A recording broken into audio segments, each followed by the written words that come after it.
Hello, and welcome back to Bedtime Story. Before we begin tonight's tale, I'd love to know where you're listening from.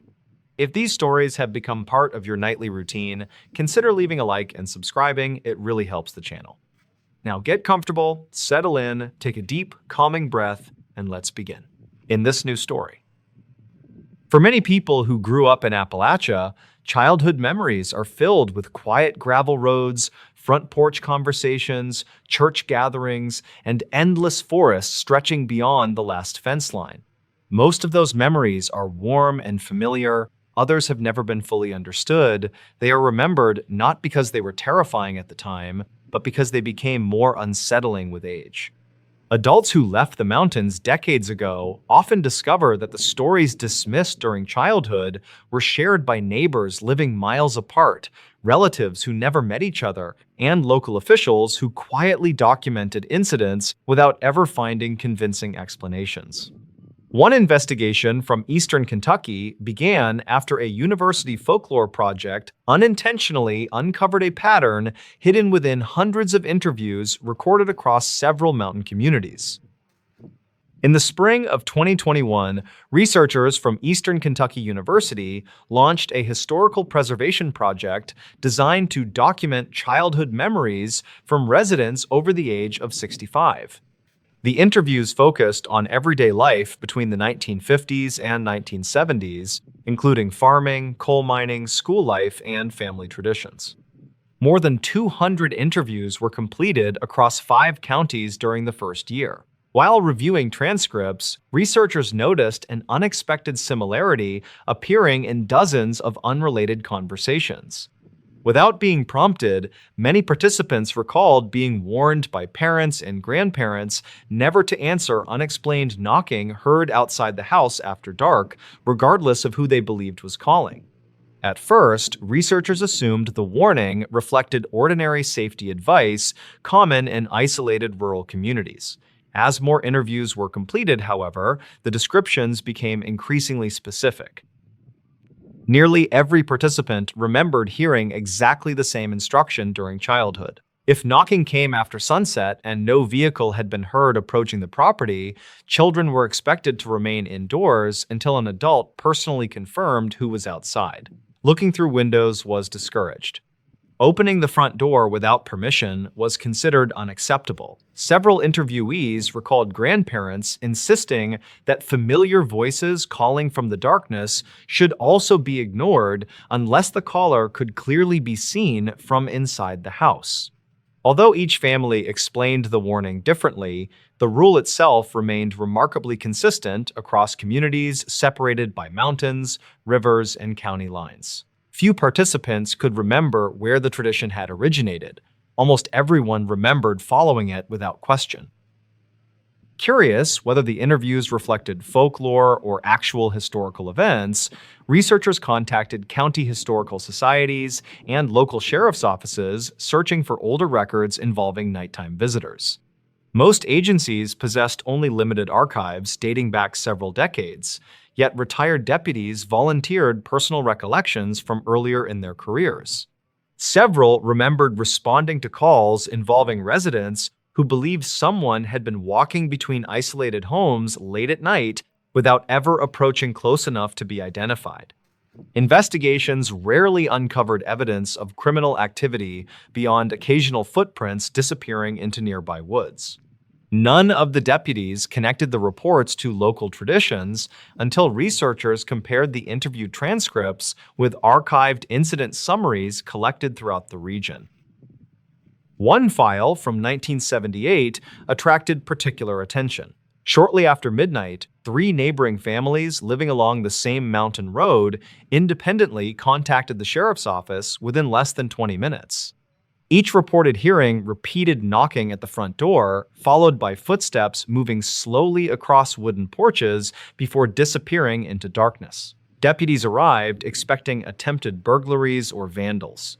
Instead, they found every property undisturbed.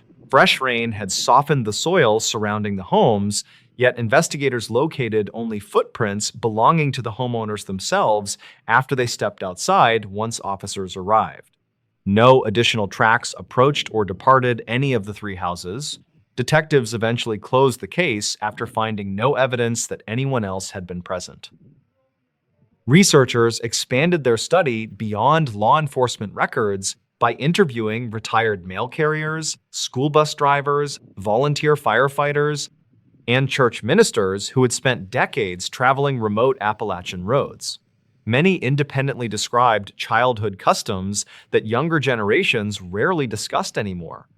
Parents discouraged children from whistling after dark, wandering into the woods after hearing unfamiliar voices, or following lights seen beyond fence lines during the evening. None of the participants claimed those traditions proved anything supernatural. Instead, most believed they represented practical lessons developed over generations to protect children living in isolated mountain communities where help could be many miles away. Even so, researchers noted that certain warnings appeared almost word for word across interviews conducted in counties that shared little direct contact with one another. As the project continued, historians began comparing the interview transcripts with Appalachian newspapers published throughout the 1900s. They discovered scattered reports describing unexplained nighttime disturbances investigated by local authorities but never fully resolved.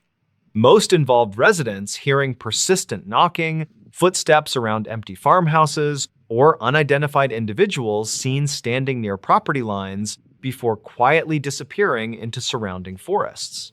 Although each report appeared insignificant on its own, collectively they mirrored many of the childhood memories preserved in the university interviews. Researchers remained careful not to suggest a direct connection. Instead, they concluded only that the traditions remembered by older residents often reflected real incidents that communities had experienced, even if the original circumstances were eventually forgotten. The study attracted attention from sociologists interested in how isolated communities preserve practical knowledge through storytelling rather than written instruction. They suggested that many Appalachian customs served as informal safety rules passed between generations long before modern communication reached remote mountain settlements. A warning repeated often enough eventually became tradition, while the event that inspired it slowly disappeared from memory. That explanation accounted for many interview responses, yet researchers acknowledged it did not fully explain why participants living hundreds of miles apart consistently remembered the same details despite growing up in different counties under different family circumstances. When the research project concluded 2 years later, investigators published their findings without attempting to determine whether the traditions originated from folklore, historical incidents, or a combination of both. Their goal had never been to prove ghost stories true or false. Instead, they sought to preserve memories that were disappearing alongside the generation who first heard them. What surprised the research team most was not the number of unusual stories they collected, but the consistency with which ordinary people remembered them decades later. Many participants had forgotten the names of childhood classmates, former teachers, and even neighbors. Yet nearly every one of them could immediately recall the quiet rules repeated inside Appalachian homes after sunset and the simple reasons parents insisted those rules should never be ignored. Today, many of those old mountain houses have disappeared, replaced by newer homes or reclaimed by the surrounding forest. The gravel roads have been paved, telephone service has improved, and emergency responders can now reach communities that once waited hours for assistance. Even so, anyone who spends enough time speaking with older Appalachian families eventually notices that certain childhood memories continue appearing with remarkable consistency. They are remembered not because someone proved they were true, but because generations of ordinary people experienced something they believed was important enough to pass on.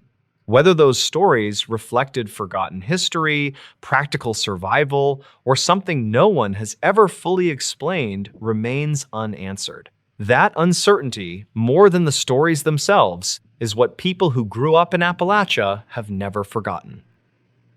In this new story, when investigators review emergency calls from the Appalachian Mountains, they quickly discover that the most unusual reports rarely involve violent crimes or major disasters. Instead, many begin with ordinary people describing something that simply did not make sense. A driver refuses to leave a vehicle after seeing someone standing beside an empty road. A family abandons a campsite before sunrise without taking their belongings. A veteran hunter suddenly turns around after spending decades walking the same trails. Most of those incidents are eventually explained through weather, wildlife, or simple misunderstanding. Others remain preserved inside county files because every practical explanation failed to account for the evidence. One such investigation began during the final week of July 2019 in a remote section of eastern Tennessee, where several unrelated travelers reported the same disturbing encounter after driving through the mountains long after dark. The reports all centered on Hollow Creek Road, a narrow two-lane highway winding through dense forest less than 15 miles from the Tennessee-North Carolina border. During daylight hours, the route was popular with hikers and anglers traveling toward nearby public lands. After sunset, however, traffic dropped dramatically. The road contained long stretches without homes, businesses, or reliable cellular service. Local deputies routinely patrolled the area because stranded motorists occasionally required assistance after hitting wildlife or suffering mechanical problems. Serious criminal activity remained rare, making the sudden increase in emergency calls during one particular week immediately stand out to investigators reviewing dispatch records. The first report came from a retired couple returning home after visiting relatives. Shortly before 11 o'clock, they contacted emergency dispatch after noticing a person standing beside the road near an abandoned wooden bridge. According to their statement, the individual appeared to be wearing dark clothing and remained completely still as their vehicle approached. Concerned that someone might have been injured or attempting to flag down passing traffic, the driver slowed to offer assistance. Before the vehicle reached the bridge, however, the figure disappeared behind the guardrail without crossing the road or entering the surrounding forest. Believing the person might have fallen down the steep embankment, the couple immediately contacted authorities. A deputy arrived less than 15 minutes later and searched both sides of the bridge using high-powered flashlights. Fresh rain earlier that evening had softened the muddy ground surrounding the roadside, creating excellent conditions for preserving footprints. Investigators found no tire tracks, footprints, or signs that anyone had recently climbed the embankment. The creek below remained shallow enough that an injured person could not have been carried away by the current. After completing a thorough search, the deputy concluded that the witnesses had probably mistaken a tree stump or roadside marker for a person while driving through darkness. The report was filed without further investigation. 2 nights later, dispatch received another call involving the exact same location. This time, the witness was an experienced commercial truck driver transporting livestock across the state. Unlike the previous callers, he carried a continuously recording dashboard camera. According to his report, he noticed what appeared to be a person standing beside the bridge long before reaching the location because the reflective stripes on the figure's clothing briefly caught his headlights. Expecting someone to wave for help, he reduced speed while preparing to stop. Instead, the figure remained motionless until the truck rounded the final curve. At that point, it disappeared from view. The driver immediately checked both side mirrors, expecting to see someone walking along the shoulder. The road behind him remained completely empty. Investigators obtained the dashboard camera footage, hoping it would identify the individual. The recording confirmed that the driver slowed significantly while approaching the bridge. It also showed a faint upright shape near the roadside, lasting only a fraction of a second before disappearing behind the truck's headlights. Image specialists enhanced the footage repeatedly, but could not determine whether the object represented a person, vegetation, or a brief lighting distortion caused by moisture on the camera lens. The video neither confirmed nor disproved the driver's statement, leaving detectives with evidence that raised more questions than answers. The investigation expanded after 3 additional motorists reported remarkably similar experiences during the following week.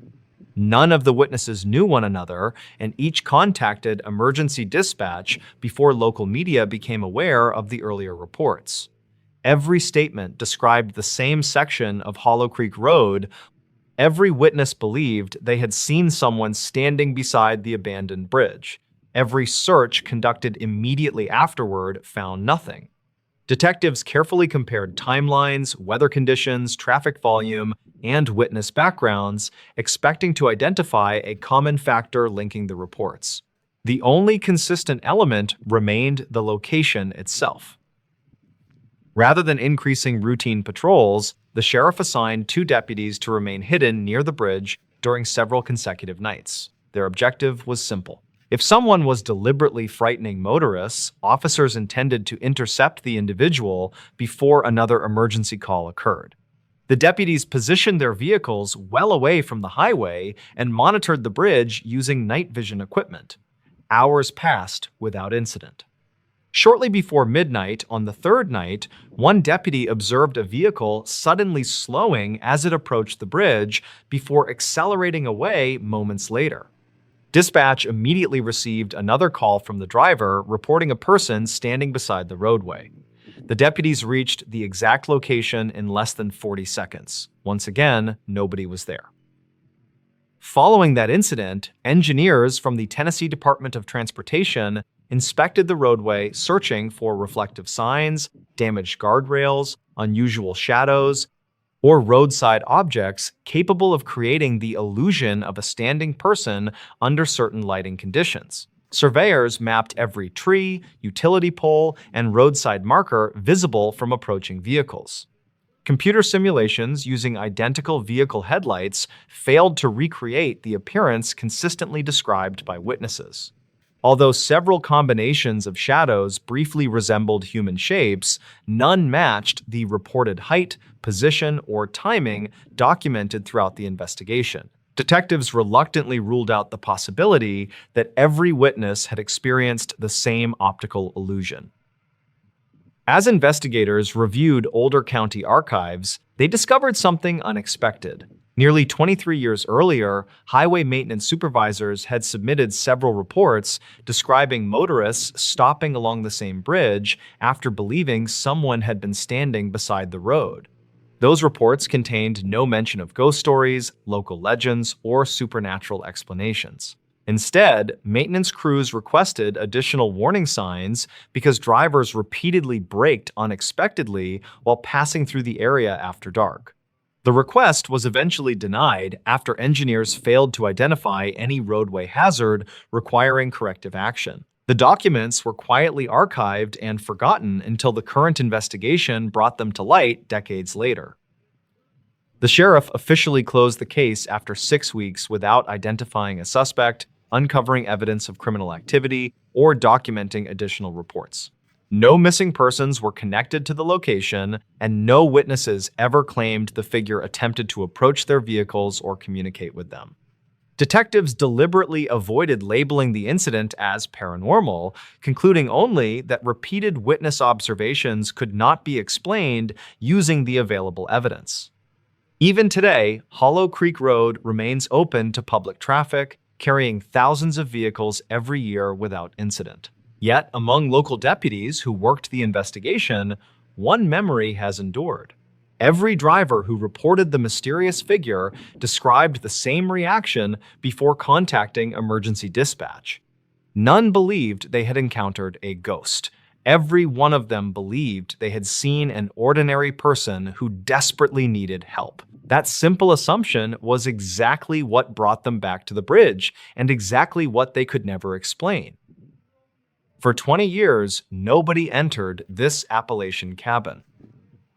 Deep in the dense wilderness of the Appalachian Mountains, an abandoned cabin sat completely undisturbed for 2 decades. During the early spring of 2020, a determined property appraiser finally unlocked the heavy front door.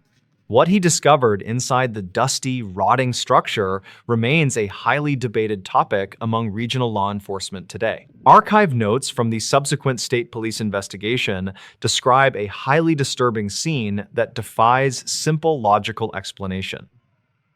45-year-old Robert Hayes worked as a highly experienced municipal property appraiser for the rural county. His primary professional objective required him to evaluate abandoned, secluded estates for upcoming public tax auction property sales. The county file from 2009 mentioned a highly unstable structural foundation regarding this specific isolated property. He safely arrived on April 4th and immediately began carefully assessing the severely overgrown exterior of the structure. The first hour of his standard inspection passed entirely without any significant dangerous incidents or unexpected safety hazards. State records confirm the regional weather forecast predicted clear skies and moderate temperatures for that entire calm afternoon. However, Robert distinctly heard strange, heavy dragging sounds echoing slowly from the upper floor of the abandoned cabin. He initially assumed a large wild animal was aggressively building a nesting den inside the warm, dry attic. When he cautiously shouted a loud verbal warning, the heavy dragging sounds instantly ceased in the dusty darkness. Robert quickly discovered a highly bizarre set of massive, deep indentations on the original hardwood floor completely inside. The strange, unexplainable tracks were perfectly smooth in shape, and they pressed heavily into the solid oak planks. Some locals claimed a rogue drifter occasionally used the abandoned structure to hide stolen heavy commercial mining equipment. Investigators never confirmed those specific, wild, unsubstantiated rumors and firmly maintained the property was completely securely locked prior. Robert carefully photographed the bizarre, smooth floor damage and noted the stride length indicated a massive, heavy object. The highly stressful situation escalated drastically when an awful chemical smell suddenly arrived continuously throughout the entire floor. Reportedly, the foul, suffocating odor tightly resembled burning synthetic plastic, mixed heavily with the sharp scent of sulfur. The dedicated appraiser immediately started coughing violently and aggressively struggling to breathe properly inside the completely sealed room. Robert quickly grabbed his portable emergency radio to call for immediate outside medical assistance, but only received static. Dispatch logs show no emergency distress calls were ever successfully officially recorded by the regional sheriff that day. Suddenly, a massive, unseen, heavy physical force violently shook the solid foundation and partially collapsed the wooden staircase. Robert scrambled frantically toward the dark open hallway and desperately aimed his high-powered flashlight toward the ceiling. The glowing beam instantly revealed an enormous, intense, dark mass standing perfectly still near the broken attic hatch. The strange, dark anomaly lacked any discernible biological features and completely blocked the normal ambient light filtering indoors. Records conflict regarding exactly how long he silently, terrifyingly watched the imposing tall anomaly before it slowly retreated. Afternoon light quickly clearly revealed that his specialized digital measurement equipment was completely shattered into tiny, useless pieces. Robert frantically, urgently decided he absolutely needed to abandon his remaining inspection gear and hike toward his truck. He soon realized his reliable backup analog compass was constantly displaying completely erratic, unexplainable, heavy magnetic directional headings. He was effectively completely disoriented inside a massive, unforgiving wilderness region known for permanently confusing, highly experienced outdoorsmen. The desperate, anxious appraiser decided to blindly, consistently follow the overgrown driveway path, hoping it safely intersected pavement. He hiked for 2 grueling, painful hours through thick, thorny underbrush while constantly feeling intensely, directly, violently watched. Archive notes from Robert stated he repeatedly caught brief, terrifying glimpses of pale, smooth, large objects moving swiftly. Every single time he abruptly stopped to firmly point out the hidden observer, the pale, unknown shapes vanished. Utter physical mental exhaustion eventually heavily forced him to quickly establish a completely vulnerable, unprotected rest stop briefly. He huddled tightly safely against a large oak tree while strongly clutching his sturdy walking stick for protection. Around late afternoon, the surrounding dark, dense woods suddenly fell, totally dead silent, as wild birds completely stopped. A deep, guttural, mechanical humming sound slowly, continuously began to violently vibrate through the damp dirt beneath him. Some locals claimed strange underground natural gas releases occasionally plagued the Appalachian region, but geologists officially found nothing. Robert frantically, aggressively scanned the pitch-black, distant tree line with his heavy flashlight, but the battery died. He screamed out loudly in absolute, sheer, unadulterated terror when a tall, pale, smooth shape casually stepped forward. The towering, featureless, pale entity did not overtly, aggressively attack him, but simply stood motionless, completely staring blankly. Robert slowly, hesitantly reached for his heavy orange safety whistle, but his frozen, numb fingers were constantly trembling. The bizarre, towering, unknown creature emitted another deep, deafening humming vocalization that violently, instantly rattled his internal chest. Plunged into total, suffocating, pitch-black panic, the terrified appraiser blindly, frantically ran into the treacherous, dense woods. He hopelessly, blindly sprinted continuously through the thick, tangled brush until he eventually physically collapsed near the highway. A commercial delivery truck driver miraculously happily found Robert wandering aimlessly near a heavily designated rural gravel shoulder. The older traumatized appraiser was severely, badly dehydrated and suffering from multiple minor bleeding lacerations caused by branches. State records confirm he was quickly, safely, immediately transported to a local regional medical hospital and strictly treated. When heavily armed local police deputies eventually carefully navigated back to retrieve the abandoned property, they discovered chaos. The heavy, durable wooden cabin doors were entirely melted into toxic puddles and all metal hinges twisted. The intense subsequent official police investigation failed to produce any logical, rational, scientific answers regarding the strange destruction. Law enforcement officials strongly, firmly suspected a highly aggressive local squatter had simply violently rigged the deserted property. However, they absolutely could not logically, realistically explain how the heavy wooden framing was completely melted by temperatures. The overwhelming, putrid atmospheric sulfur smell and the highly localized underground ground vibrations also strictly remained completely unsolved.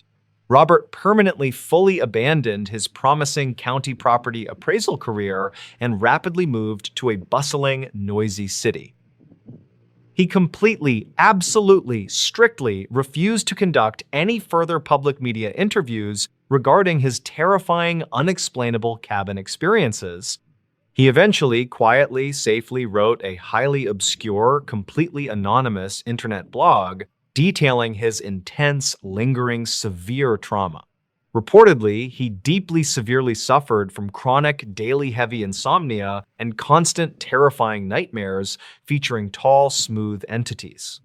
Dispatch logs regularly show he frequently, frantically called local urban police authorities, continually complaining about heavy vibrations. The actual, true, physical nature of what currently securely resides deep inside that rugged Appalachian cabin remains unspoken. The unmarked road, hidden deep in Appalachia. Deep in the heavily forested Appalachian Mountains of West Virginia, a lost driver experienced a completely unexplainable, terrifying event. During the bitter winter of 2020, a dedicated commercial trucker encountered something that defies basic, logical, scientific explanation. What local authorities eventually uncovered completely destroyed the quiet, peaceful illusion of that specific, dark, rural mountain community forever. Archived notes from the massive official investigation describe a highly disturbing timeline of events that still haunts state police today. 42-year-old Arthur Pendleton worked as a dedicated commercial transport driver, simply trying to finish his route.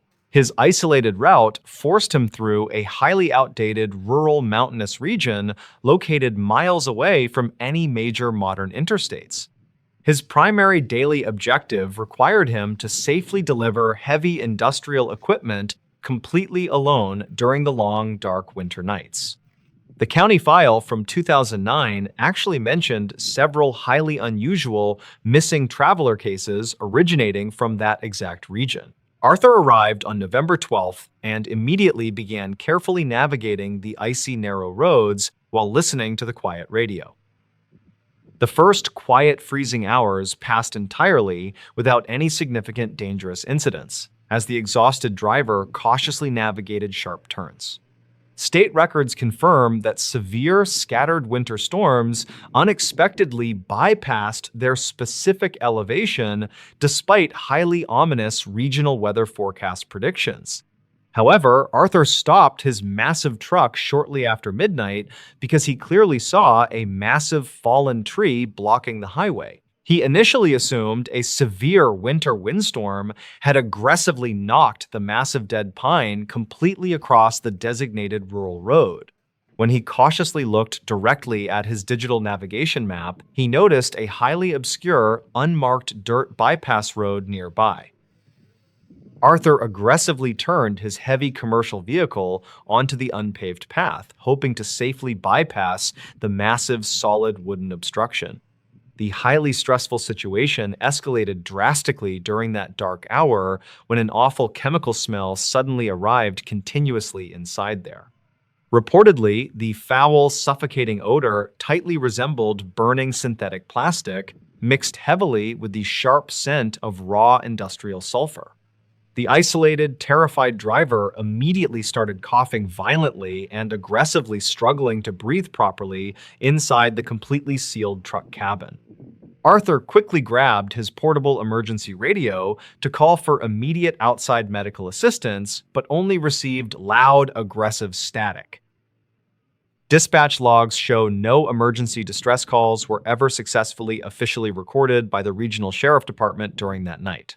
Suddenly, a massive, unseen, heavy physical force violently shook the solid dirt foundation and violently rattled the thick truck windows. Arthur scrambled frantically behind the heavy wooden steering wheel and desperately aimed his high-powered security flashlight toward the trees.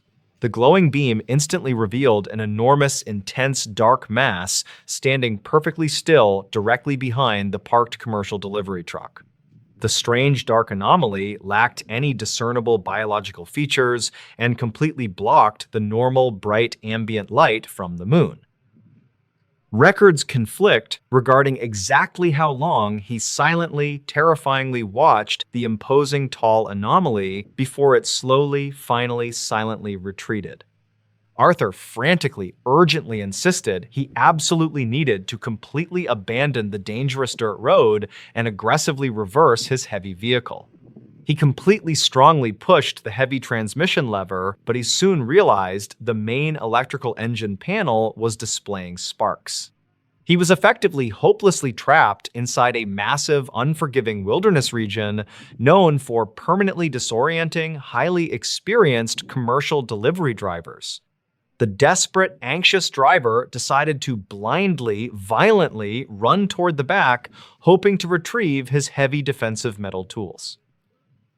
He confidently, blindly sprinted continuously through the freezing dark dirt road until he eventually physically discovered massive, strange, deep tracks. Arthur remained entirely, completely, silently hidden behind the thick, solid metal trailer while intensely listening for any sudden, aggressive movements.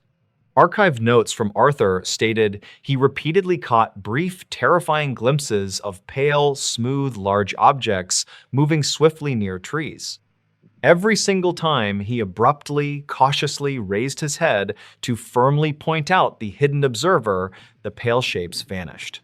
Utter physical mental exhaustion eventually heavily forced him to quickly, carefully establish a completely vulnerable, unprotected defensive position down low. He huddled tightly safely against the heavy metal tires while strongly clutching a heavy steel wrench for absolutely necessary protection. Around 2 in the freezing morning, the surrounding dark, dense woods suddenly fell totally dead silent as freezing winds stopped. A deep, guttural, mechanical humming sound slowly, continuously began to violently vibrate through the damp dirt beneath the rubber tires. Some locals claimed strange underground natural gas releases occasionally plagued the Appalachian region, but geologists officially formally found zero evidence. Arthur frantically, aggressively scanned the pitch-black distant tree line with his heavy flashlight, but the expensive digital battery died. He silently screamed internally in absolute, sheer, unadulterated terror when a tall, pale, smooth shape casually stepped near the vehicle. The towering, featureless, pale entity did not overtly, aggressively attack the reinforced metal, but simply stood motionless, completely staring blankly. Arthur slowly, hesitantly gripped his heavy steel wrench tightly, but his frozen, numb fingers were constantly, heavily trembling, extremely violently. The bizarre, towering, unknown creature emitted another deep, deafening, humming vocalization that violently, instantly, completely shattered the thick truck windows. Plunged into total, suffocating, pitch-black darkness outside the truck, the terrified driver blindly, frantically crawled toward the deep brush. He hopelessly, blindly waited continuously inside the highly secure, hidden, thorny bush until the early morning sunlight eventually safely arrived.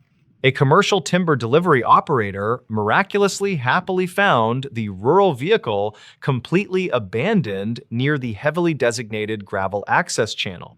The highly traumatized young driver was severely, badly dehydrated and suffering from multiple minor bleeding lacerations caused by broken glass. State records confirm he was quickly, safely, immediately transported to a local regional medical hospital and strictly treated for shock. When heavily armed local police deputies eventually carefully, safely navigated back to retrieve the abandoned truck, they discovered sheer chaos.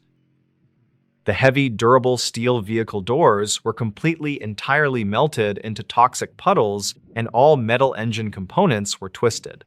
Arthur was tragically completely unable to mentally process his terrifying experience, despite the massive, highly coordinated regional psychological support presence.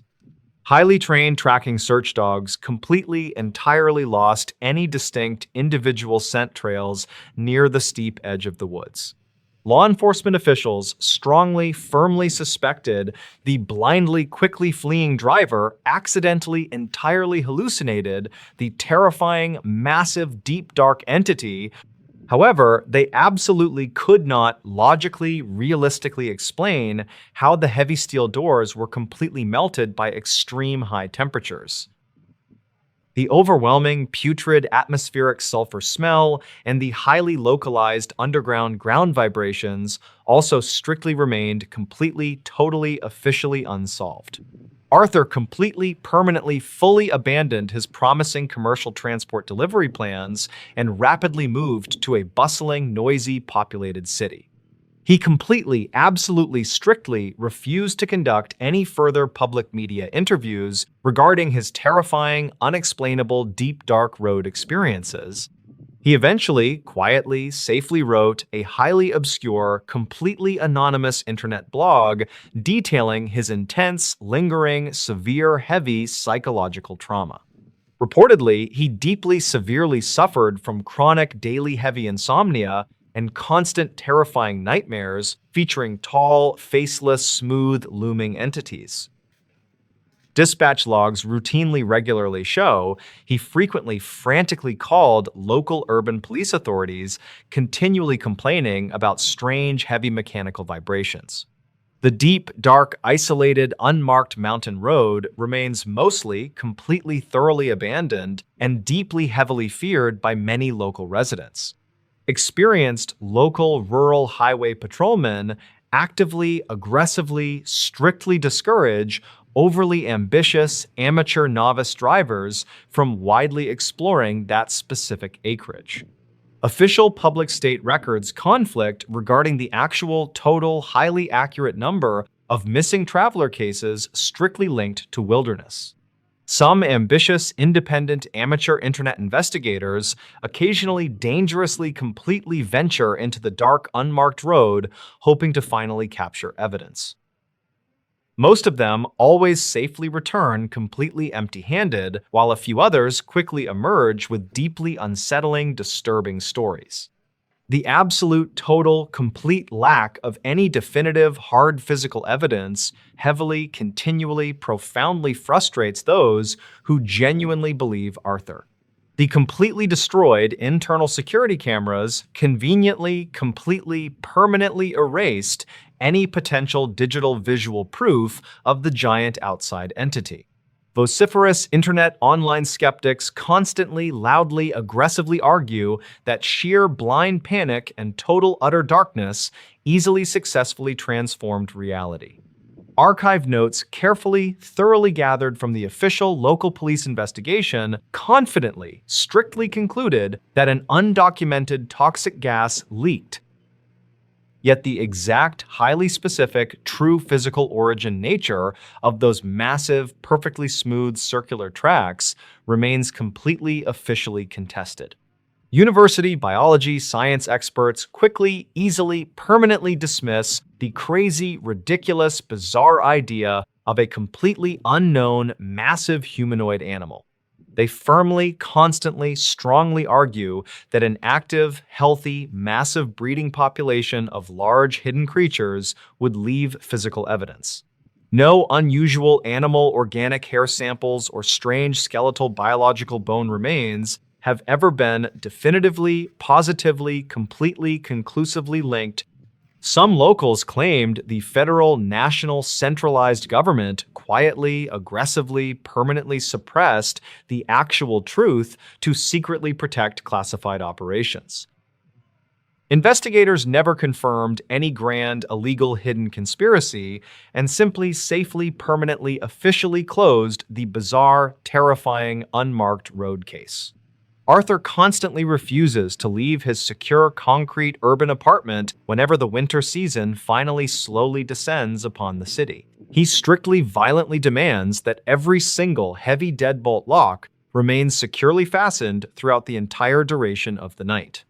The actual, absolute, terrifying truth hiding deep within those ancient, desolate Appalachian Mountains might never be completely, fully understood logically. Perhaps some dense, dark, forgotten regions of the deep American wilderness are genuinely meant to remain completely, entirely undiscovered forever. In this new story, few places attract curiosity like an abandoned house standing alone at the end of an overgrown road. To some, they are forgotten pieces of local history. To photographers, they are reminders of communities that slowly disappeared over time. To police officers and firefighters, they are simply dangerous structures waiting to collapse. Yet every so often, investigators respond to one of these forgotten homes, expecting to deal with trespassers or vandalism, only to discover a situation that refuses to follow ordinary logic. One of the most unsettling cases occurred during the spring of 2019 in a remote section of western Pennsylvania, where an abandoned Victorian farmhouse became the focus of an investigation that lasted nearly 2 months. Long after the property was demolished, those who entered the house agreed on one thing. They wished they had turned around before opening the front door. The farmhouse had been built in the early 1900s and overlooked what had once been a thriving coal community. By 2019, nearly every neighboring home had either collapsed or been removed, leaving the property isolated among acres of second-growth forest. County records showed the house had remained vacant for almost 18 years following the death of its final owner. Electricity, water, and natural gas had all been disconnected, while foreclosure proceedings left ownership tied up in legal disputes that prevented redevelopment. Aside from occasional inspections by county officials, nobody was supposed to enter the building. That changed after local hunters began reporting signs that someone was regularly occupying the upstairs rooms despite no vehicles ever being seen nearby.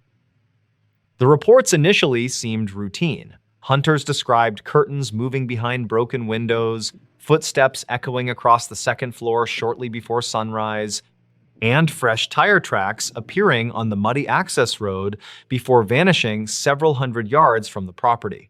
Deputies assumed squatters had found a way inside and scheduled a daytime inspection. The search revealed no evidence of recent occupation. Dust covered every floor, bird nests filled several bedrooms, and rainwater had begun rotting portions of the roof. Kitchen cabinets remained empty, fireplaces contained years of accumulated debris, and no food, clothing, bedding, or personal belongings suggested anyone had spent even a single night inside. Investigators documented the property before leaving, convinced the complaints had been exaggerated. 3 evenings later, County Dispatch received another call, this time from a volunteer firefighter returning home after a training exercise. While passing the abandoned farmhouse, he noticed a faint orange glow coming from an upstairs bedroom overlooking the valley. Believing trespassers might have started a fire inside the deteriorating structure, he immediately contacted emergency services. Engine crews arrived within 12 minutes expecting flames or smoke. Instead, they found the building completely dark. Thermal imaging cameras detected no elevated temperatures anywhere inside the house, and firefighters found no evidence that a fire had recently burned. Yet, the responding lieutenant later confirmed that the upstairs window had clearly appeared illuminated while approaching the property from the road. Concerned that someone might be entering and leaving before responders arrived, detectives requested permission to install motion-activated cameras around the exterior. 4 cameras monitored every accessible entrance, while an additional unit overlooked the staircase leading to the second floor. The surveillance system operated continuously for 21 days. During that time, it captured deer, coyotes, raccoons, wild turkeys, and countless smaller animals moving around the abandoned house. It never recorded a single person approaching the property. Nevertheless, dispatch continued receiving occasional reports from passing motorists describing lights in the upstairs bedroom during the early hours before dawn. Investigators eventually decided to remain inside the farmhouse overnight. Shortly before midnight, 2 detectives, a county fire investigator, and a structural engineer entered the building carrying battery-powered lighting, portable radios, and environmental monitoring equipment. Their objective was simple. If someone entered the property, they intended to observe exactly how access had been gained. The first several hours passed without incident. Wind moved through broken windows, loose floorboards creaked under changing temperatures, and wildlife occasionally rustled outside. Everything matched what the investigators expected from an abandoned structure that had stood empty for nearly 2 decades. At approximately 2:43 a.m., one detective noticed an unusual sound coming from the upper hallway. It was not loud enough to identify immediately, but everyone inside heard it at nearly the same moment. The sound resembled the slow movement of wooden furniture being dragged across an old floor.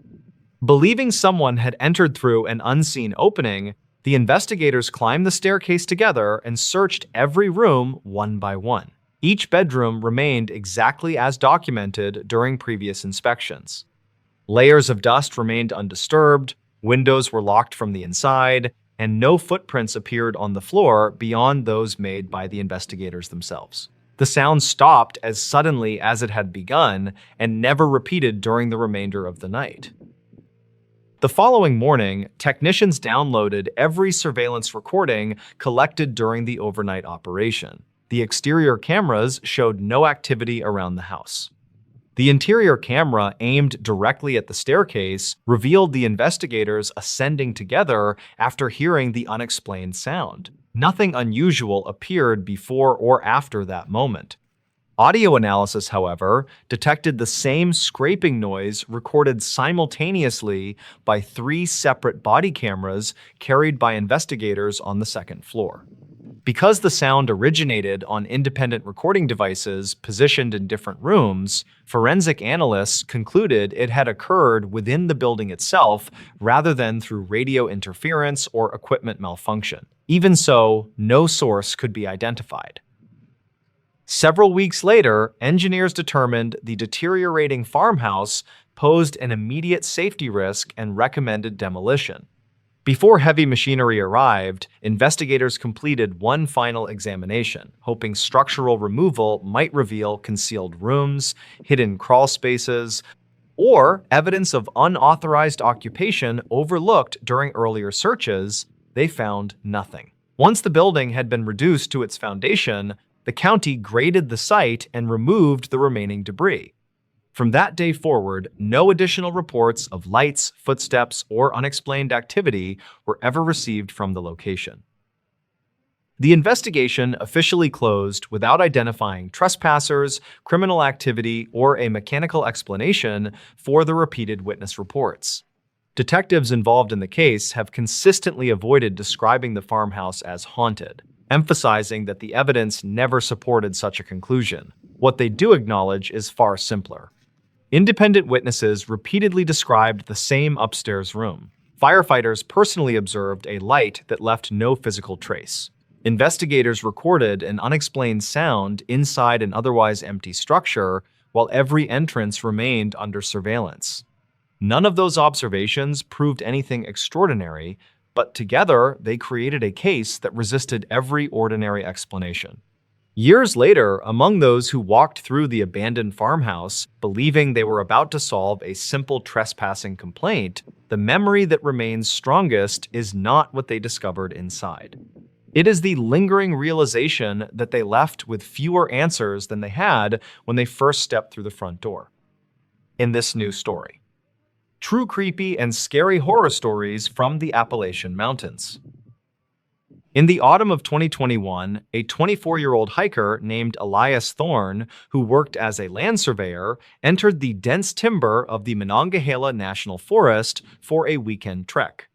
He intended to document seasonal soil erosion patterns along the high ridges near the West Virginia border while testing new GPS equipment in deep terrain. Local dispatch logs from that evening indicate that the weather turned abruptly and a thick fog settled over the limestone valleys without any prior warning. Elias was a seasoned outdoorsman who understood the risks of the Appalachian landscape, but he reportedly failed to check in with his emergency contact. Investigators never confirmed if he strayed from the marked path or if the shifting weather conditions simply obscured the familiar landmarks of the trail. According to archive notes from the regional search team, Elias began to experience a series of equipment failures as he reached the higher elevations. The GPS unit displayed conflicting coordinates that suggested he was moving south, while his compass indicated a steady northern heading toward the primary base camp. He eventually decided to set up a temporary shelter near a rocky outcropping because the visibility had dropped to less than 10 feet. State records indicate that several other hikers in the vicinity reported hearing repetitive metallic sounds echoing through the trees during the late hours of the night. Some locals claimed that the sounds were merely the result of wind moving through abandoned mining shafts, but the county file from 2009 suggests otherwise. Elias woke up during the early morning hours to find that his heavy hiking boots had been moved precisely 3 feet away from his tent. There were no footprints in the soft mud surrounding his campsite, and the internal zipper of his tent was still locked from the previous night. He gathered his belongings in total silence while observing that the surrounding forest had become unnaturally quiet, as if the local wildlife had fled. Records conflict regarding the exact path he took to exit the forest, but Elias later stated that he felt a constant presence just behind him. The investigation concluded without finding any evidence of another person in the area, and the case remains a point of ambiguity for the local authorities. The state records from 2022 mention a second individual named Sarah Miller, who was a 32-year-old biologist studying local bat populations. Sarah was stationed in a remote cabin near the Clinch mountain range, where she spent several weeks collecting data on nocturnal migratory patterns. Her logs mention that she discovered several strange markings carved into the trees surrounding her research site during the first week of her stay. She reportedly captured several audio recordings of a voice that seemed to mimic her own vocal patterns from the previous evening. Investigators never confirmed the source of the audio, but the archive notes suggest that Sarah became increasingly paranoid about her immediate surroundings. County files from 2015 describe an incident involving a park ranger named Marcus Reed, who was 45 years old at the time. Marcus was tasked with patrolling the northern boundaries of the Great Smoky Mountains, where several campers had reported seeing flickering lights in the distance. He arrived at a clearing near a decommissioned fire tower and discovered a collection of personal items neatly arranged in a circular pattern.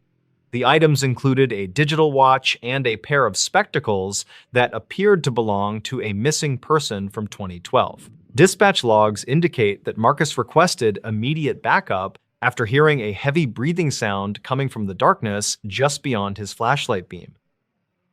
Some locals claimed that the fire tower was the site of a forgotten settlement, but official state records show no evidence of any historical structures. Marcus reported that he saw a tall figure standing perfectly still near the base of the tower, but the figure vanished when he approached. The county file from 2009 mentions a similar encounter involving a group of hunters who were tracking deer in the same region.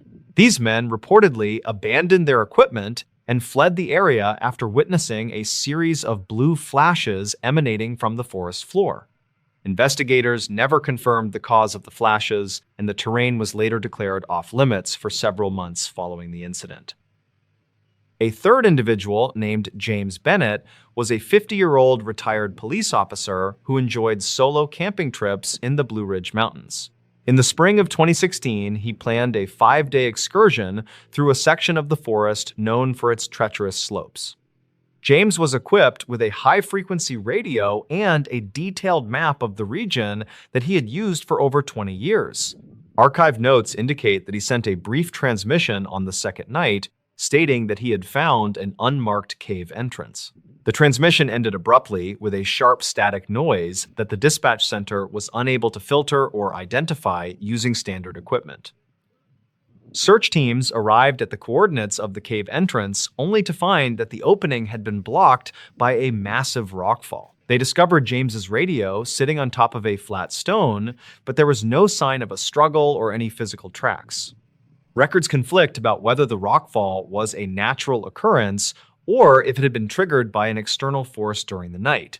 Some locals claimed to hear a muffled tapping sound coming from behind the rocks, but the sound was never captured on official recording devices. The state records from 2017 officially closed the case as a tragic accident involving an unforeseen geological event in a remote area.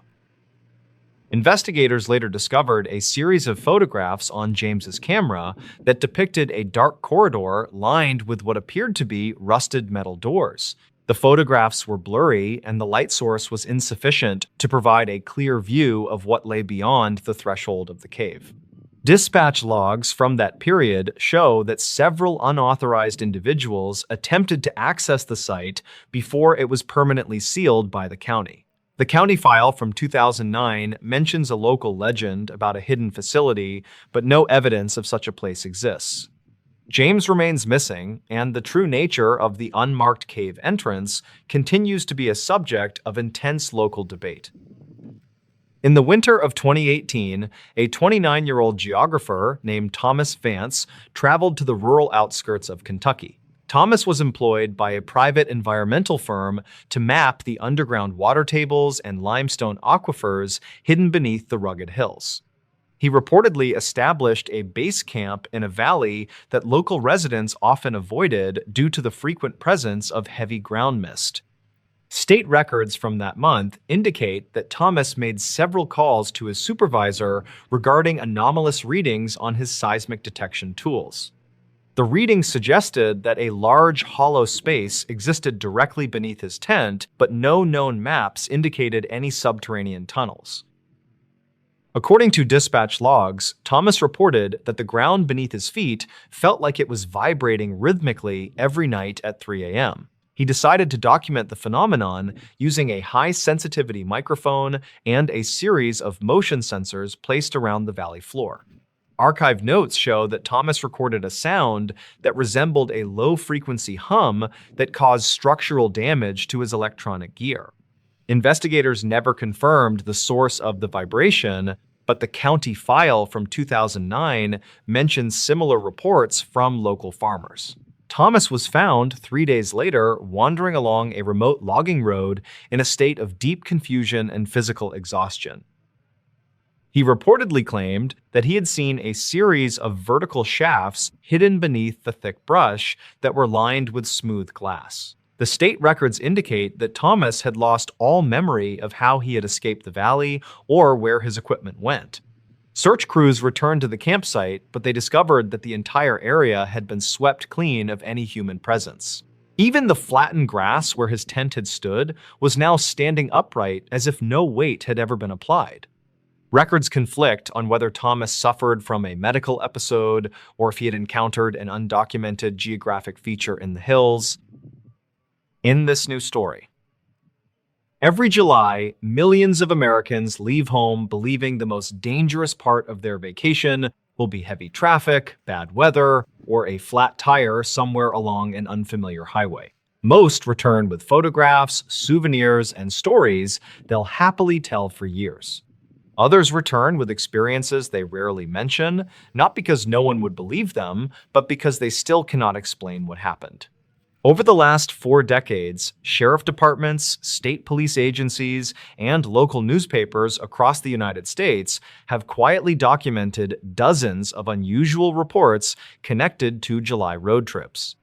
None were ever officially linked together. Different states, different highways, different families. Yet investigators reviewing the records years later noticed something unsettling. Every witness insisted their trip changed forever after making one decision they believed was completely ordinary. The first case began during the second week of July 2015.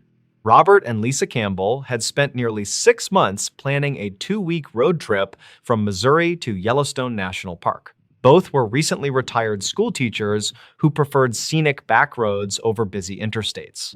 Their travel journal, recovered months later by relatives, documented nearly every stop along the journey, including restaurants, fuel receipts, hiking trails, and conversations with local residents. It would eventually become one of the most detailed records investigators had available.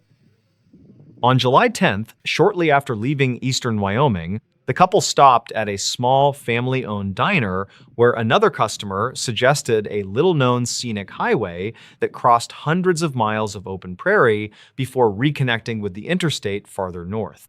According to him, the drive offered spectacular sunsets and almost no traffic. Robert marked the route inside his paper atlas before thanking the man. Security footage later confirmed the conversation lasted less than 2 minutes. No one ever identified the traveler who recommended the road. The first 100 miles were exactly as promised. Endless grasslands stretched toward distant mountains, while the evening sun painted the horizon deep shades of orange and gold. Robert stopped several times to photograph abandoned barns, windmills, and grazing antelope. Lisa continued writing inside her travel journal, describing the highway as one of the quietest roads they had ever driven. Shortly before sunset, she noted something unusual. They had not passed another moving vehicle for nearly 40 minutes, despite traveling during the busiest vacation month of the year. Around 8:30, they reached a weathered service station standing alone beside the highway. Its fuel pumps had been removed years earlier, but the building itself appeared occupied. An elderly woman sweeping the front porch smiled and asked whether they were heading north. When Robert answered yes, she quietly suggested they continue driving until reaching the interstate without stopping again, regardless of what they might see along the road. Lisa later wrote the warning in her journal, adding that the woman refused to explain further before wishing them a safe trip. It seemed like an odd conversation, but neither considered it especially important at the time.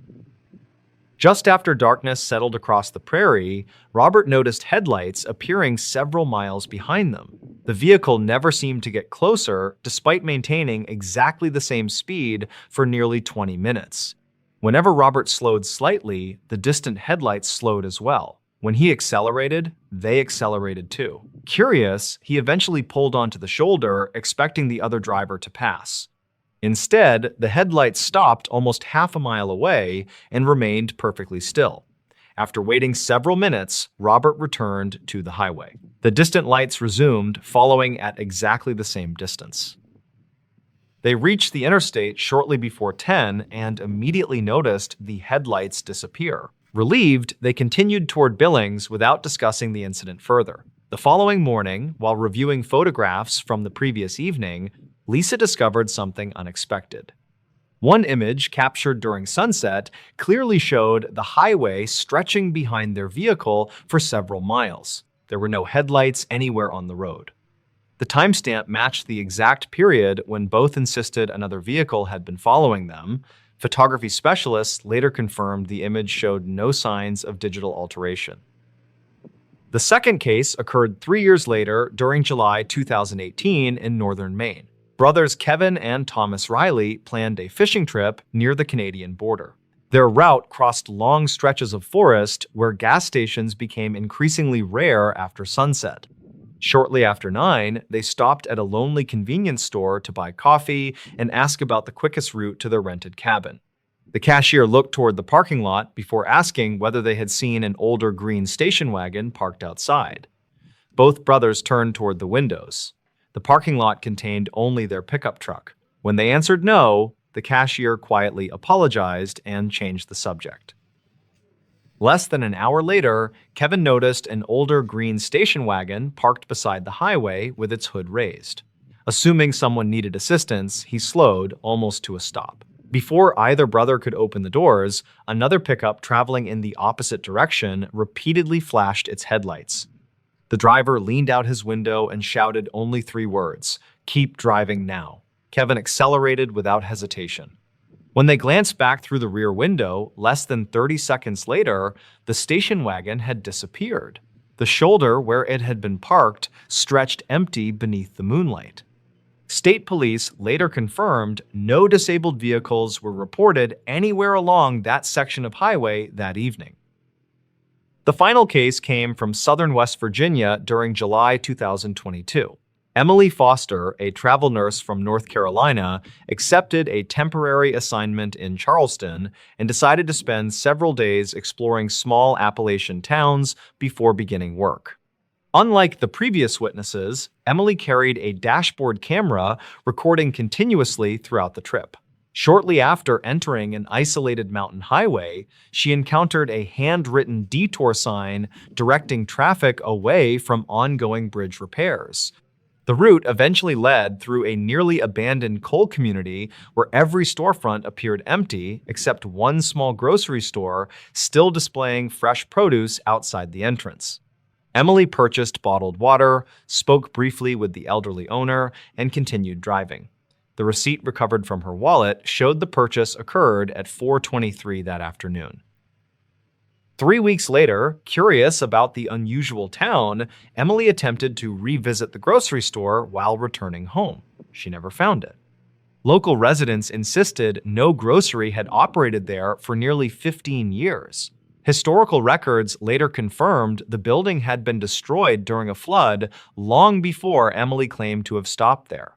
Even more puzzling, the bottled water she purchased remained inside her vehicle, bearing the faded store label investigators could not match to any currently registered business in West Virginia. The receipt identified a tax registration number belonging to a company officially dissolved in 2016. No explanation accounted for how she obtained either item.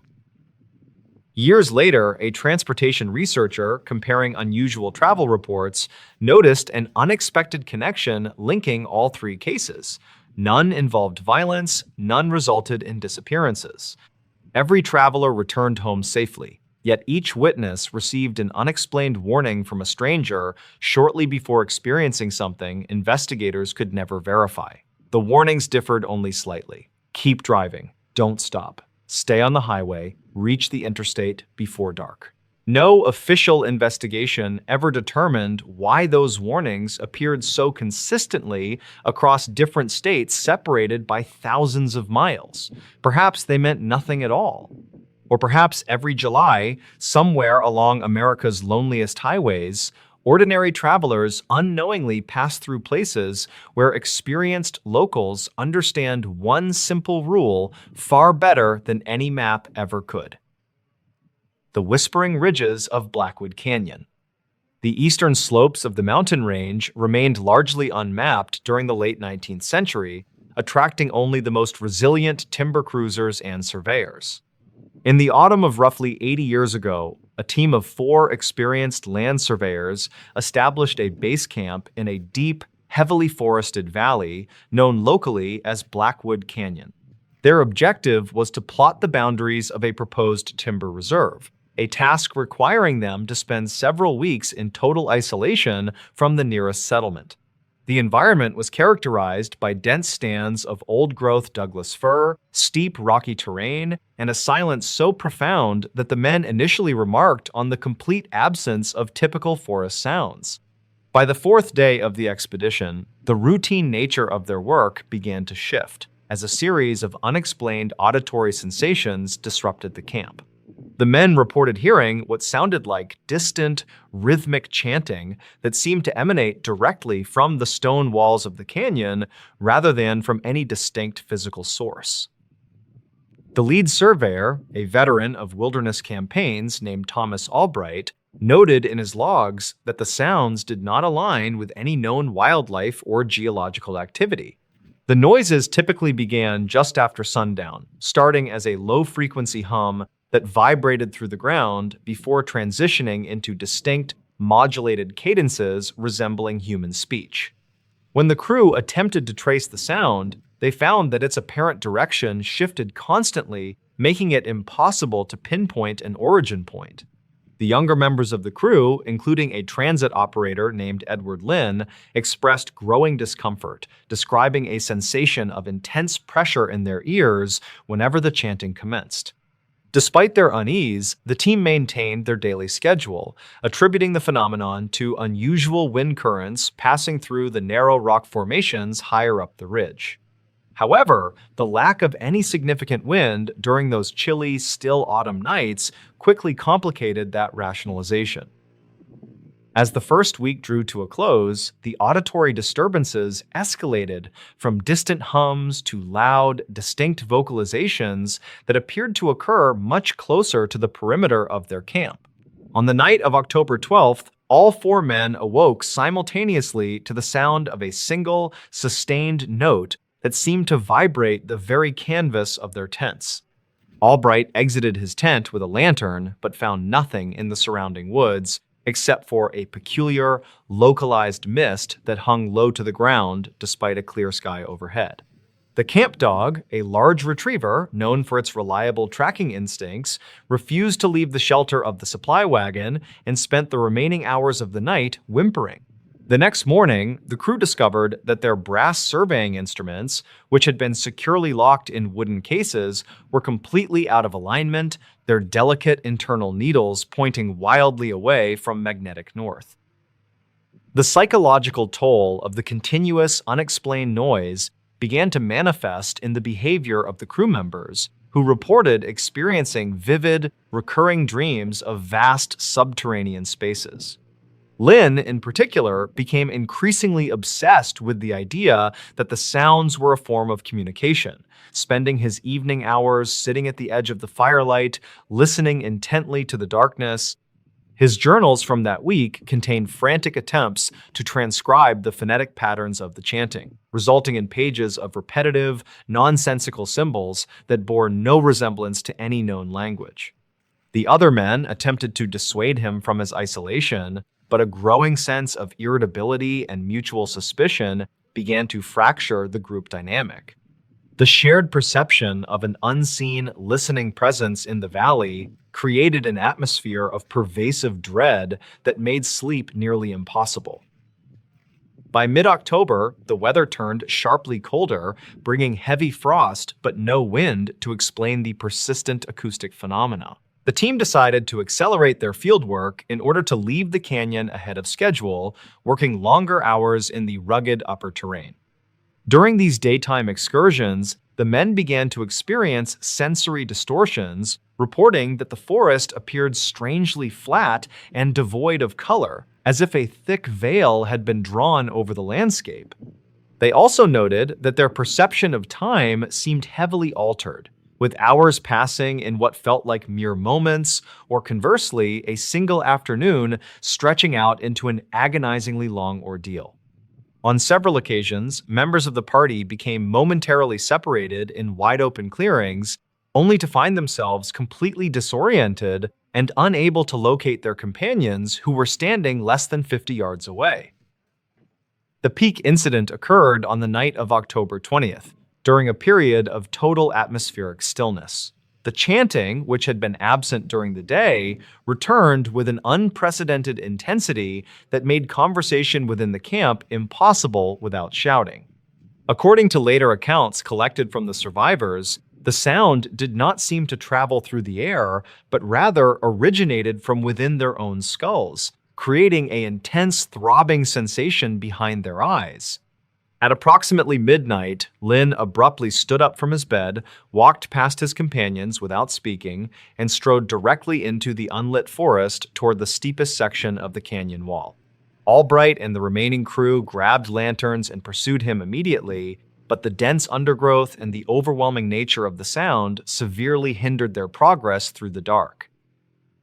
They followed the sound of Lin crashing through the brush until they reached the base of a massive, sheer cliff face where the acoustic vibrations were so intense that the lantern glass began to shatter. Through the dim, flickering light of the remaining lanterns, the men observed Lin standing motionless against the rock, his head tilted back as if looking toward the summit. When Albright approached to pull him away, Lin turned around, exhibiting a state of profound shock, his eyes wide and completely unblinking. He insisted that the wall of rock was no longer solid, but rather a vast opening leading into a brightly lit space filled with moving figures. The other crew members saw only the solid gray expanse of limestone, but the discrepancy in their perceptions caused an immediate, panicked retreat back to the main camp. The following morning, the team abandoned the majority of their heavy equipment and began a rapid descent out of Blackwood Canyon, determined to reach the nearest logging outpost. Lin remained in a catatonic state during the entire trek, requiring physical assistance to walk and showing no awareness of his surroundings. The remaining 3 men were plagued by a persistent ringing in their ears and a deep physical exhaustion that did not subside even after they exited the valley. Upon reaching safety, the surveyors underwent medical evaluations where doctors noted that all 4 men exhibited symptoms typically associated with extreme prolonged exposure to low-frequency vibrations, including inner ear damage and severe cognitive disorientation. An official investigation into the incident was launched by the Regional Surveying Office, primarily to recover the expensive abandoned equipment and to verify the claims made by the crew. A secondary team of surveyors, accompanied by 2 local law enforcement officers, entered Blackwood Canyon 3 weeks after the original party had fled. They located the base camp intact, though they noted that the surrounding vegetation showed unusual signs of localized desiccation, with leaves and pine needles scorched as if subjected to intense heat, despite no evidence of an actual fire.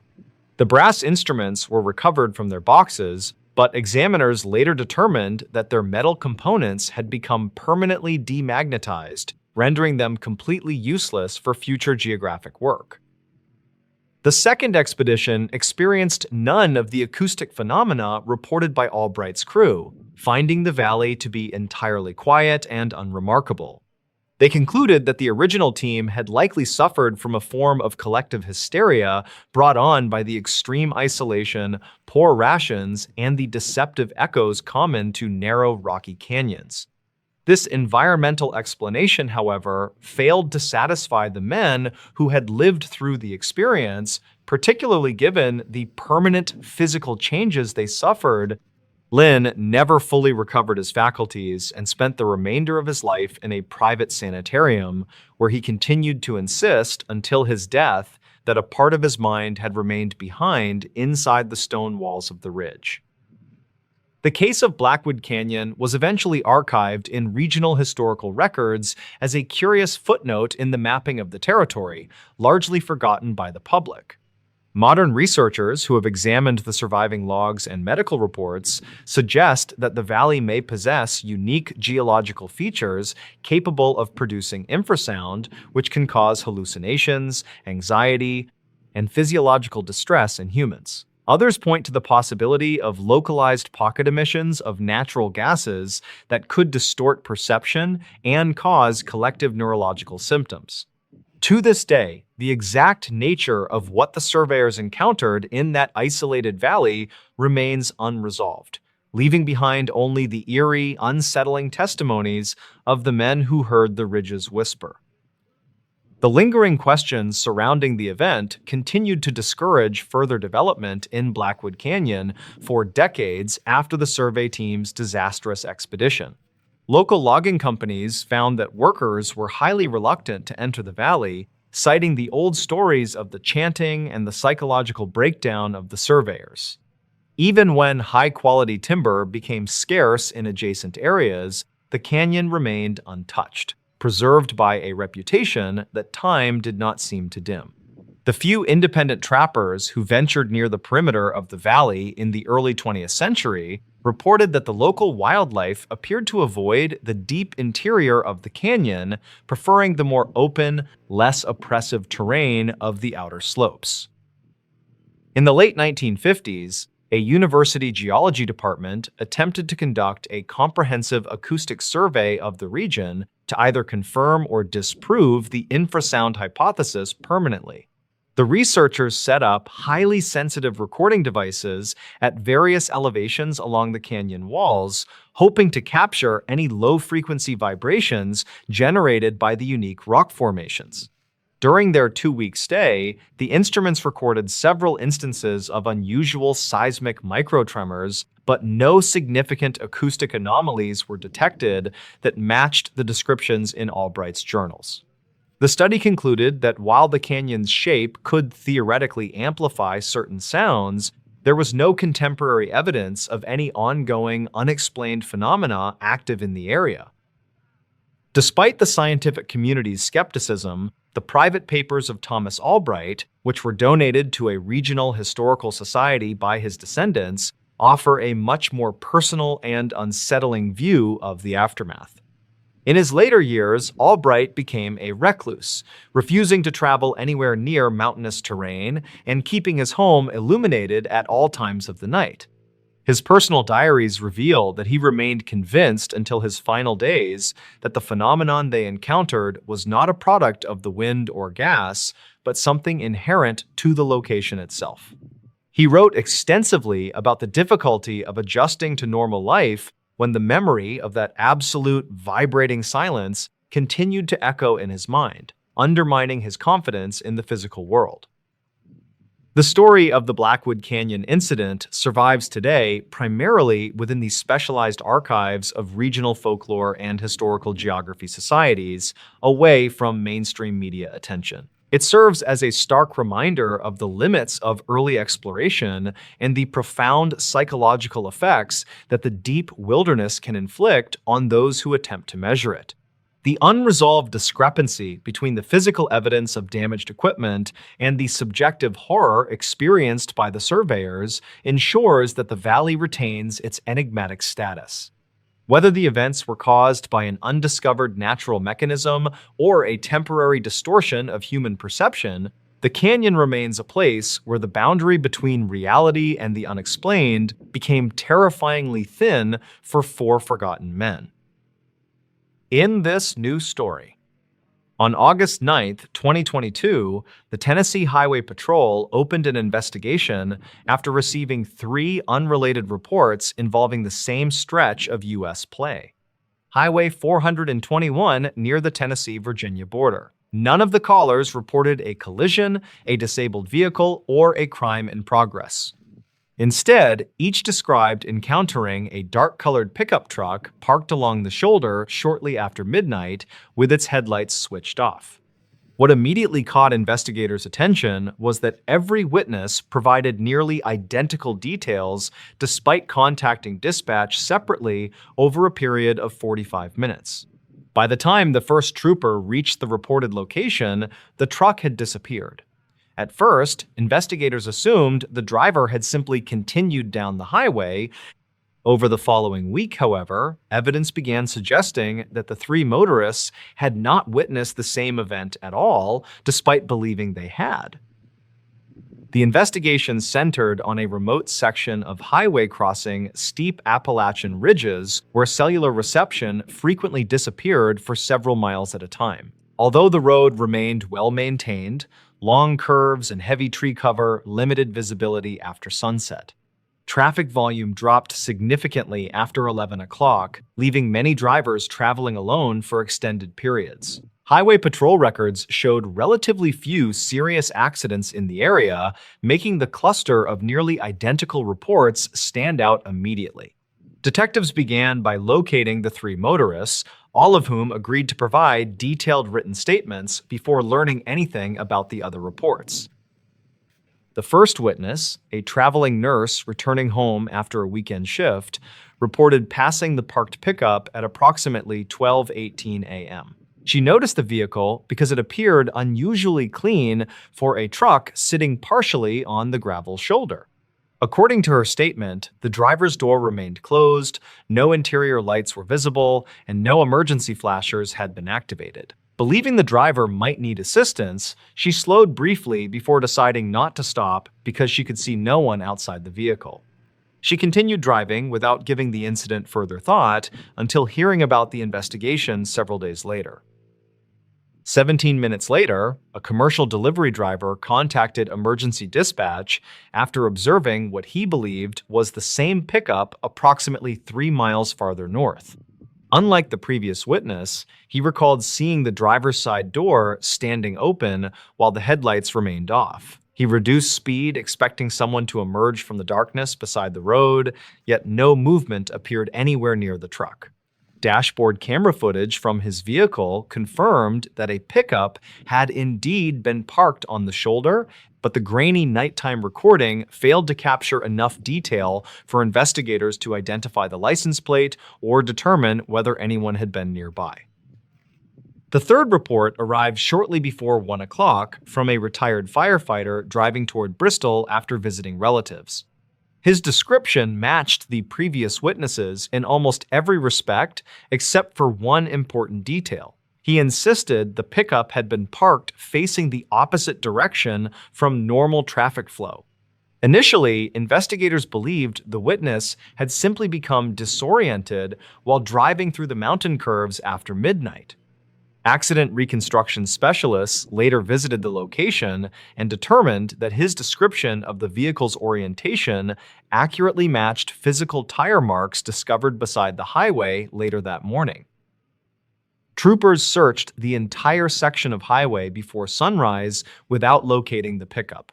Instead, investigators found fresh tire impressions leading from the shoulder toward an abandoned gravel access road that had once served a nearby communications tower.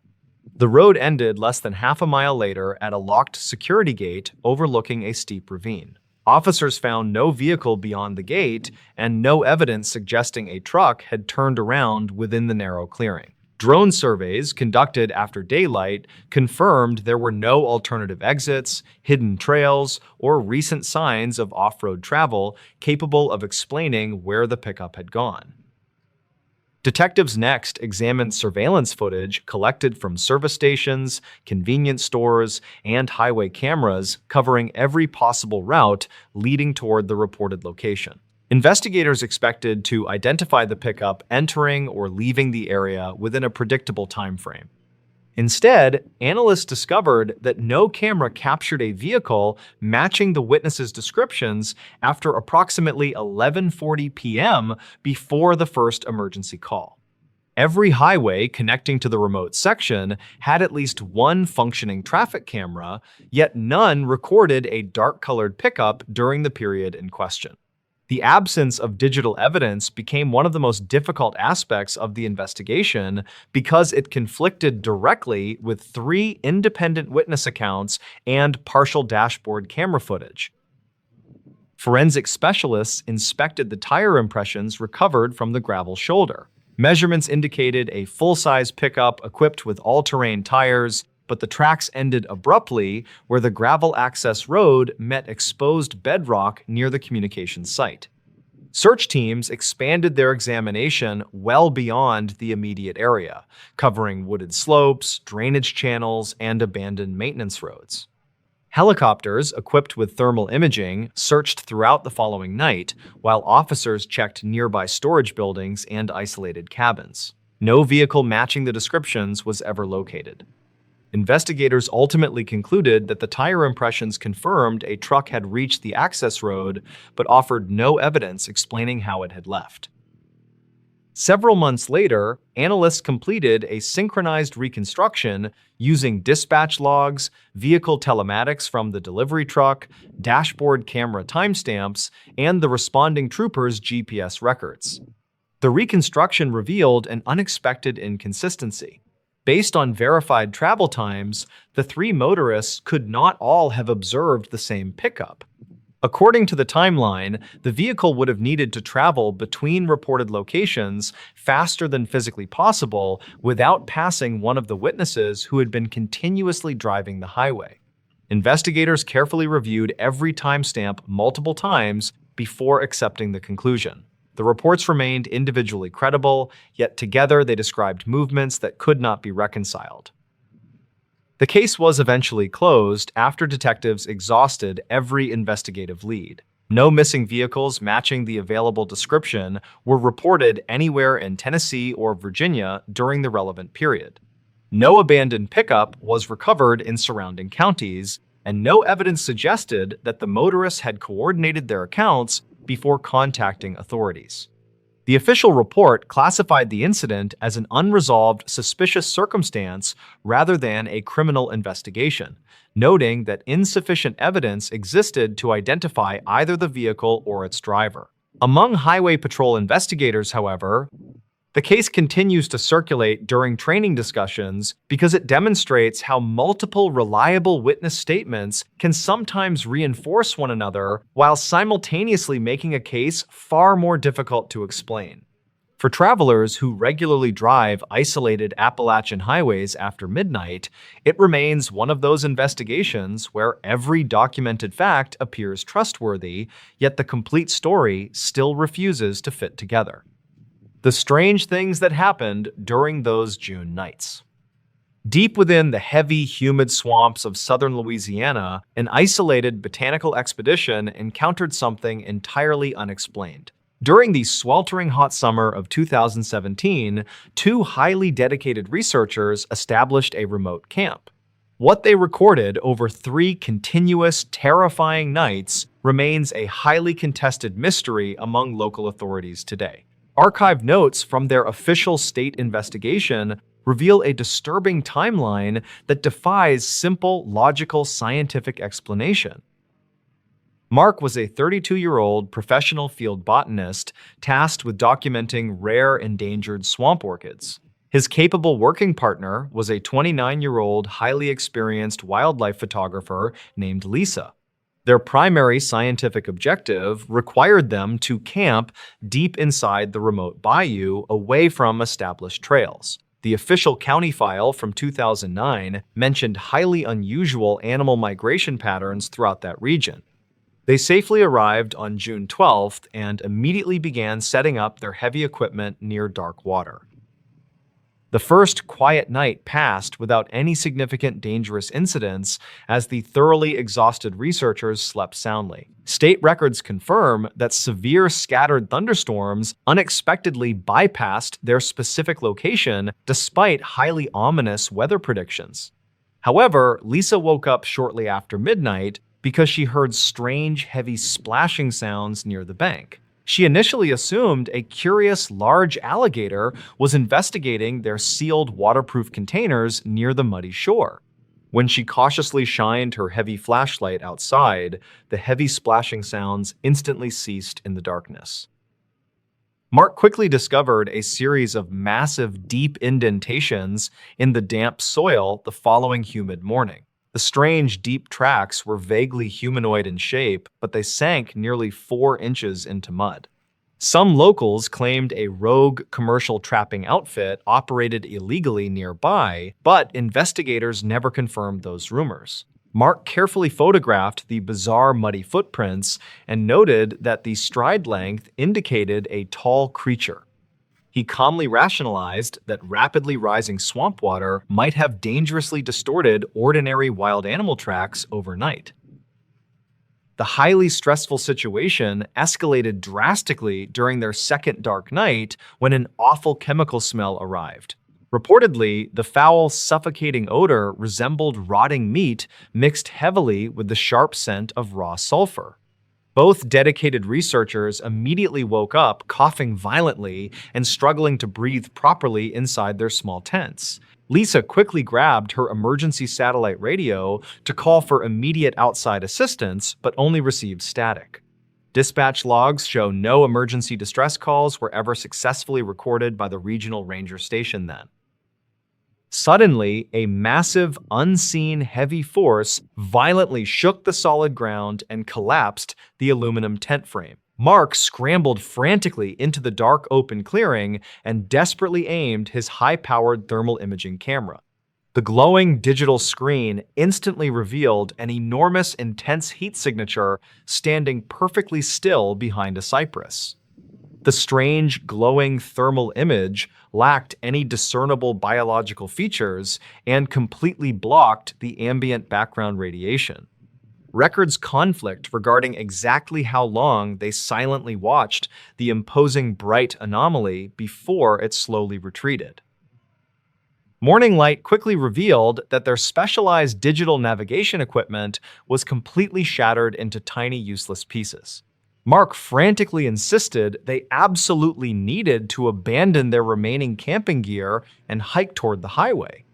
Lisa completely agreed, but they soon realized their backup analog compasses were displaying erratic magnetic directional headings. They were effectively hopelessly lost in a massive, unforgiving wilderness region known for disorienting, highly experienced survivalists. The desperate, anxious botanists decided to blindly follow the slow river current, hoping it intersected a road. They hiked for 12 grueling, painful hours through thick, thorny underbrush while constantly feeling intensely directly watched. Archived notes from Lisa stated she repeatedly caught brief, terrifying glimpses of pale, smooth objects moving swiftly. Every single time she abruptly stopped to point out the hidden observer, the pale, unknown shapes vanished. Utter physical exhaustion eventually forced them to establish a completely vulnerable, unprotected makeshift camp by the water. They huddled tightly together by a small, warm fire while clutching their sturdy walking sticks for protection. Around 2 in the morning, the surrounding dark, dense woods suddenly fell dead silent as insects stopped. A deep, guttural, mechanical humming sound slowly began to vibrate through the damp dirt beneath their boots. Some locals claimed strange underground natural gas releases occasionally plagued the region, but geologists found no evidence.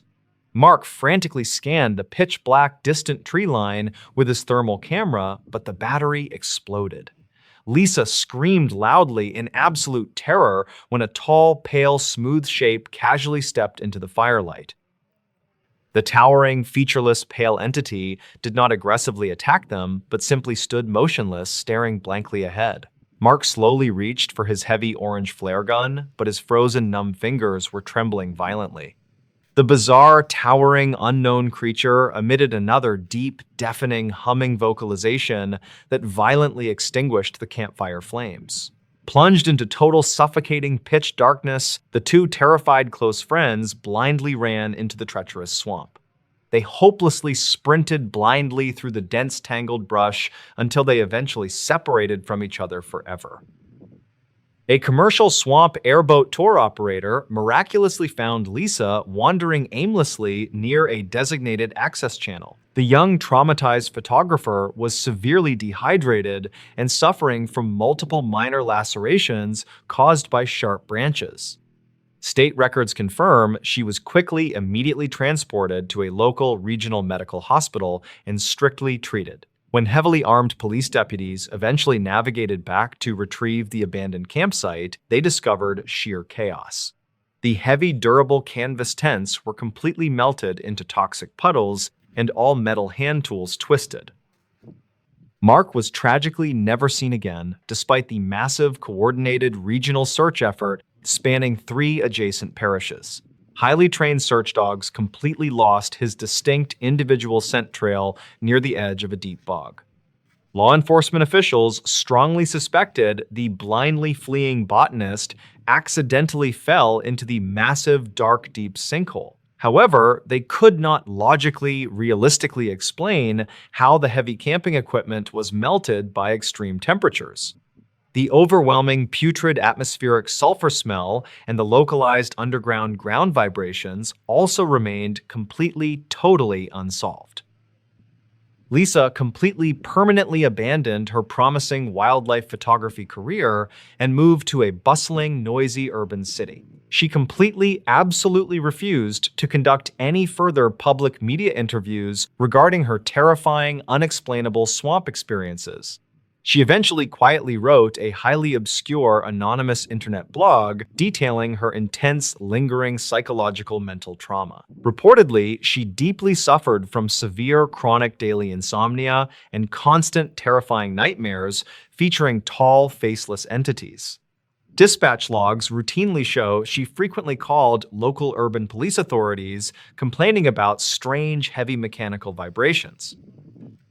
The deep, dark Louisiana swamps remain mostly completely uncharted and thoroughly feared by many veteran guides. Experienced local boat tour operators aggressively discourage overly ambitious amateur novice tourists from exploring that bayou.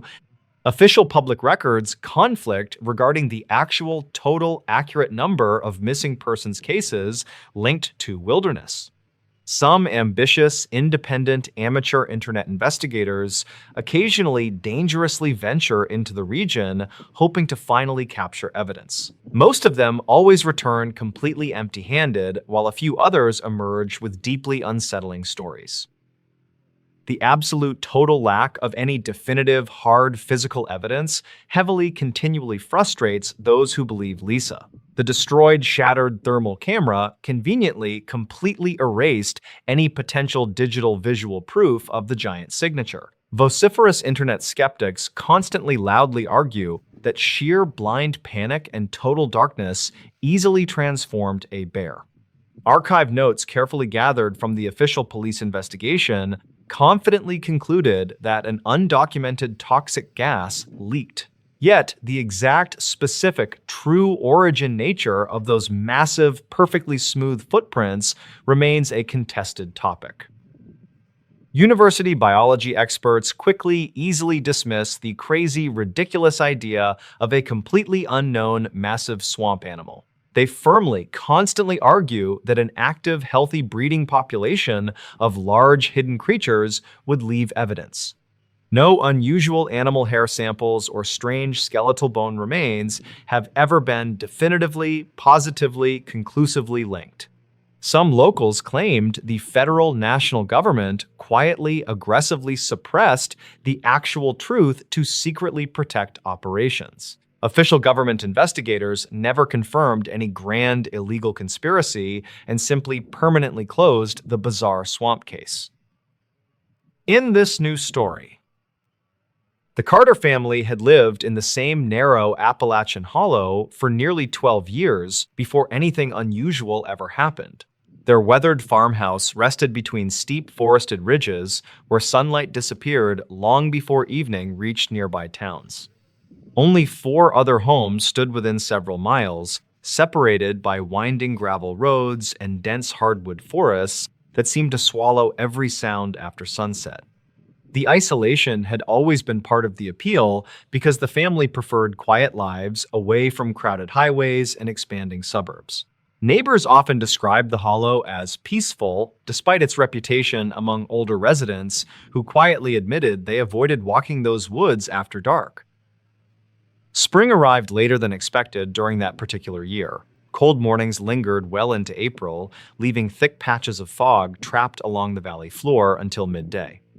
The Carter family continued their daily routines without noticing anything out of place. David worked maintenance at a nearby lumber mill, while his wife Karen managed the property and homeschooled their youngest daughter. Their older son often hunted turkey before sunrise, returning with stories about deer trails, black bears, and distant owls. Nothing in those conversations hinted that the family would soon become the subject of whispered discussions throughout neighboring communities. The first strange incident appeared so ordinary that nobody thought it deserved much attention. Shortly after midnight, one calm Tuesday, Karen woke because someone seemed to be slowly walking across the gravel driveway outside their bedroom window. The footsteps remained steady without rushing or hesitating. She assumed a neighbor needed help with a broken truck because emergencies sometimes happened in remote mountain communities. David pulled aside the curtain, expecting headlights or flashlights. Instead, he found only darkness stretching across the yard beneath a cloud-covered sky. The footsteps stopped the moment he looked outside, leaving complete silence behind. The following evening, everything remained perfectly normal until almost the exact same time. Again, the slow footsteps crossed the driveway. Again, they sounded close enough to identify individual stones shifting beneath heavy boots. David immediately stepped onto the porch carrying a flashlight. The beam reached the tree line without revealing anyone. Fresh dew covered the gravel, yet no footprints appeared anywhere across the driveway. The woods surrounding the farmhouse remained unusually still. Even insects seemed quieter than expected for that season, something David mentioned only after returning indoors. By the end of the week, every member of the family except the youngest daughter had heard the footsteps. Each person described the same deliberate pace. Nobody reported running, stumbling, or changing direction. Whatever produced the sound seemed to walk directly toward the front porch before stopping several feet short of the steps. Then, absolute silence followed. The family waited behind darkened windows several nights, hoping to catch whoever might be playing an elaborate prank. No figure ever appeared despite the unmistakable sound approaching the house with remarkable consistency. Weeks passed before another detail entered the story. Their closest neighbor, who lived almost 2 miles away, casually mentioned hearing someone walking outside his barn after midnight. He assumed raccoons had climbed across stored equipment until he noticed these sounds resembled measured human footsteps rather than animal movement. When David described similar experiences, the neighbor grew noticeably uncomfortable. He admitted older relatives once warned him never to investigate unexplained footsteps echoing through mountain hollows during unusually quiet nights. Those warnings came without explanations because previous generations rarely discussed such experiences openly. David dismissed the conversation as local folklore, even though the timing unsettled him. Rural Appalachian communities preserved countless stories passed through families for generations. Most involved cautionary tales meant to keep children away from abandoned mines, unstable cliffs, or unfamiliar strangers. He believed these newer rumors probably served the same purpose. Nevertheless, he installed brighter floodlights around the farmhouse and checked every window before sleeping. The lights illuminated nearly every corner of the property, making it difficult for anyone to approach unnoticed. Despite those changes, the footsteps continued exactly as before. Summer brought warmer temperatures and longer evenings. Friends visited for weekend cookouts, often staying well past sunset. Nothing unusual happened whenever guests remained outside. The strange sounds appeared only after everyone else had left and the family settled into bed. One visitor later remarked that the property felt unusually peaceful compared with neighboring valleys because almost no highway noise reached the hollow. Karen privately wondered whether that silence simply made ordinary nighttime sounds seem more disturbing. She tried convincing herself the explanation was psychological, yet every repeated incident chipped away at that confidence. One humid July night, the pattern unexpectedly changed.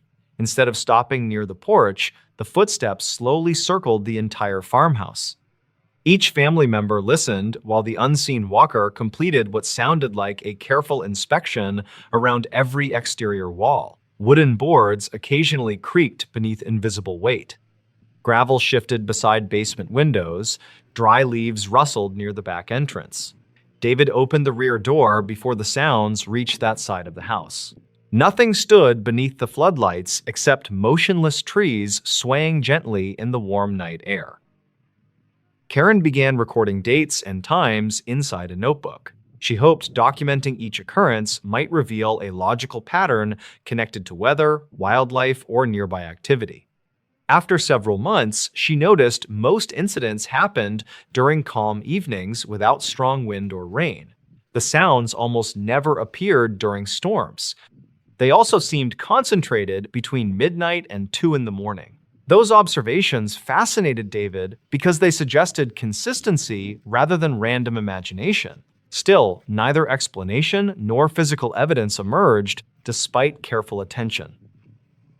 In this news story, most visitors entered Appalachia expecting breathtaking overlooks, quiet rivers, and endless forests painted with brilliant autumn colors.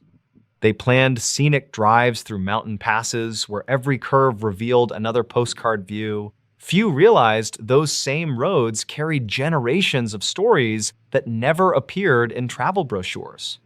Long before highways connected distant towns, narrow mountain routes linked isolated communities that depended entirely on one another. Families remembered every bridge, every abandoned church, and every forgotten cemetery hidden among the ridges. Some roads eventually gained quiet reputations that locals rarely discussed with strangers. The warnings usually arrived as simple advice rather than dramatic ghost stories. Older residents suggested reaching the next town before sunset or choosing the longer highway instead of certain backroads. They almost never explained why. For most travelers, those conversations sounded like ordinary mountain folklore. Only years later did some realize they had unknowingly driven through places where unexplained experiences had been reported for generations. One autumn evening, the Harris family began what they believed would become another unforgettable drive through the Appalachian Mountains. Mark Harris enjoyed photographing abandoned structures, while his wife Jennifer preferred documenting forgotten churches, one-room schoolhouses, and historic cemeteries scattered throughout rural valleys. Their teenage son Ethan spent most trips recording video for a travel channel dedicated to overlooked destinations across America. They had already crossed thousands of miles without experiencing anything stranger than unexpected wildlife crossing the road. Careful planning, reliable equipment, and years of experience convinced them they understood mountain travel better than most tourists. Nothing suggested this journey would become the only trip they refused to repeat.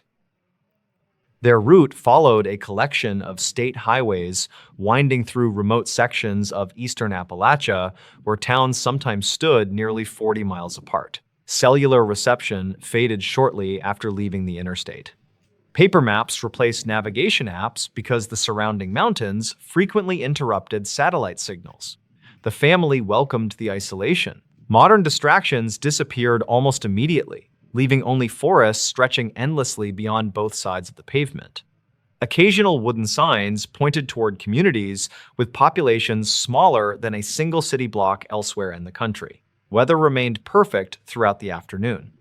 Blue skies reflected across narrow rivers flowing beside the highway, while cool mountain air drifted through open windows, carrying the scent of fallen leaves and damp earth. Shortly before sunset, they stopped at a family-owned diner overlooking a small valley. Local residents filled nearly every table despite the quiet weekday evening. Conversations centered around hunting season, changing weather, and roads damaged during previous winters. When Mark casually mentioned their planned route across an older mountain highway, several conversations briefly stopped before continuing as though nothing had happened. Their waitress hesitated only long enough to ask whether they intended driving that road after dark. Mark answered yes, because the next motel remained less than 90 miles away. She nodded politely before recommending they leave immediately rather than waiting for dessert. Her tone carried concern instead of fear, making the advice strangely memorable. The highway narrowed within minutes after leaving town. Fresh pavement gradually gave way to older asphalt, patched repeatedly over decades. Guardrails disappeared along several steep curves overlooking valleys that vanished beneath growing darkness. Dense hardwood forests pressed tightly against both sides of the road until branches formed a tunnel overhead. Traffic became almost non-existent. During nearly 40 minutes, they encountered only one pickup truck traveling in the opposite direction. Its driver briefly flashed headlights twice before disappearing around the next bend. Jennifer assumed the signal warned about deer farther ahead. Ethan continued filming through the windshield, hoping to capture the fading evening light filtering between towering ridges. Darkness arrived much faster than expected beneath the forest canopy. Mark switched to high beams, revealing countless tree trunks standing like silent walls only a few feet beyond the pavement. Fog slowly gathered inside low valleys before drifting upward across the highway. Visibility remained acceptable, yet every curve looked strangely similar to the previous one. Ethan eventually lowered his camera after noticing something unusual. Mile markers seemed inconsistent. Marker 63 appeared first, followed several minutes later by marker 61. Another curve revealed marker 64 again. Mark assumed he had simply misread them while concentrating on the winding road. Ethan replayed his recording and quietly confirmed the numbers appeared exactly as remembered. Jennifer unfolded their paper map beneath the interior light. According to the route, they should have reached a small crossroads community nearly 15 minutes earlier. Instead, the forest continued uninterrupted in every direction. No driveways appeared, no mailboxes stood beside the pavement, even electrical lines seemed to vanish beyond the last ridge they crossed. The silence outside gradually became noticeable. Normally, mountain roads echoed with insects, distant streams, or occasional owls. Here, the surrounding forest appeared completely still, despite gentle wind moving across the higher slopes. When Mark lowered his window for several seconds, he heard nothing except the steady hum of the engine. Another 20 minutes passed before headlights illuminated an old white church standing beside the road. A narrow cemetery surrounded the building behind a weathered iron fence, leaning noticeably toward the hillside. Jennifer asked whether they could stop for photographs the following morning because moonlight gave the place an unusual appearance. Mark slowed slightly but continued driving. Less than 10 minutes later, Ethan looked up from his camera and quietly asked why they were passing the same church again. Nobody answered immediately. The identical leaning fence, cracked front steps, and broken stained glass window stood exactly where they had appeared before. Mark insisted another church probably resembled the first one because many rural congregations used nearly identical architecture. Ethan remained unconvinced after comparing both video clips side by side. The family finally reached a narrow bridge crossing a shallow creek. Beside the entrance stood an old wooden warning sign faded almost beyond recognition. Jennifer noticed a distinctive lightning-shaped crack running through one corner of the board. 15 minutes later, another bridge appeared. The same crack marked another weathered sign, standing in exactly the same position. Ethan searched his earlier footage again before quietly showing the screen to his parents. Every knot in the wood matched perfectly. Even missing paint formed identical patterns. Mark felt the first genuine wave of uncertainty since entering the mountains. He checked the odometer. According to the vehicle, they had traveled nearly 60 additional miles, yet every landmark suggested otherwise. Concern slowly replaced curiosity. Mark attempted turning onto the first side road they encountered, hoping it would reconnect with another highway. Less than 5 minutes later, the narrow lane curved unexpectedly before returning to the same main road from the opposite direction. The old bridge stood ahead once again. Jennifer suggested consulting a compass stored inside the glove compartment. The needle refused to settle in one direction, drifting slowly before stopping, then turning again without obvious reason. Ethan tried restarting his phone, even though no signal remained available. The digital map loaded briefly before displaying their location several counties away, then disappeared completely. None of the devices agreed with one another.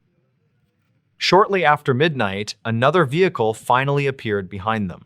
Relief spread through the family until Jennifer noticed something unsettling. The headlights never seemed to grow closer, despite following for nearly 15 minutes. They remained the same distance back through every curve, occasionally disappearing behind hills before returning exactly where they had been before. Mark reduced speed, hoping the driver would pass.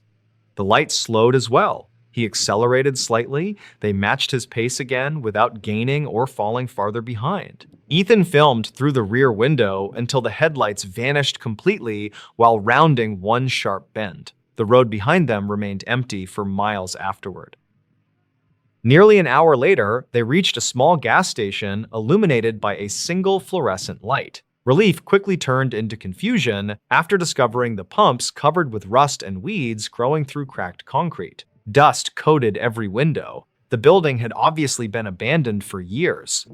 Jennifer later recalled feeling certain she had seen the lights glowing from nearly a mile away, yet no electrical service appeared connected anywhere on the property.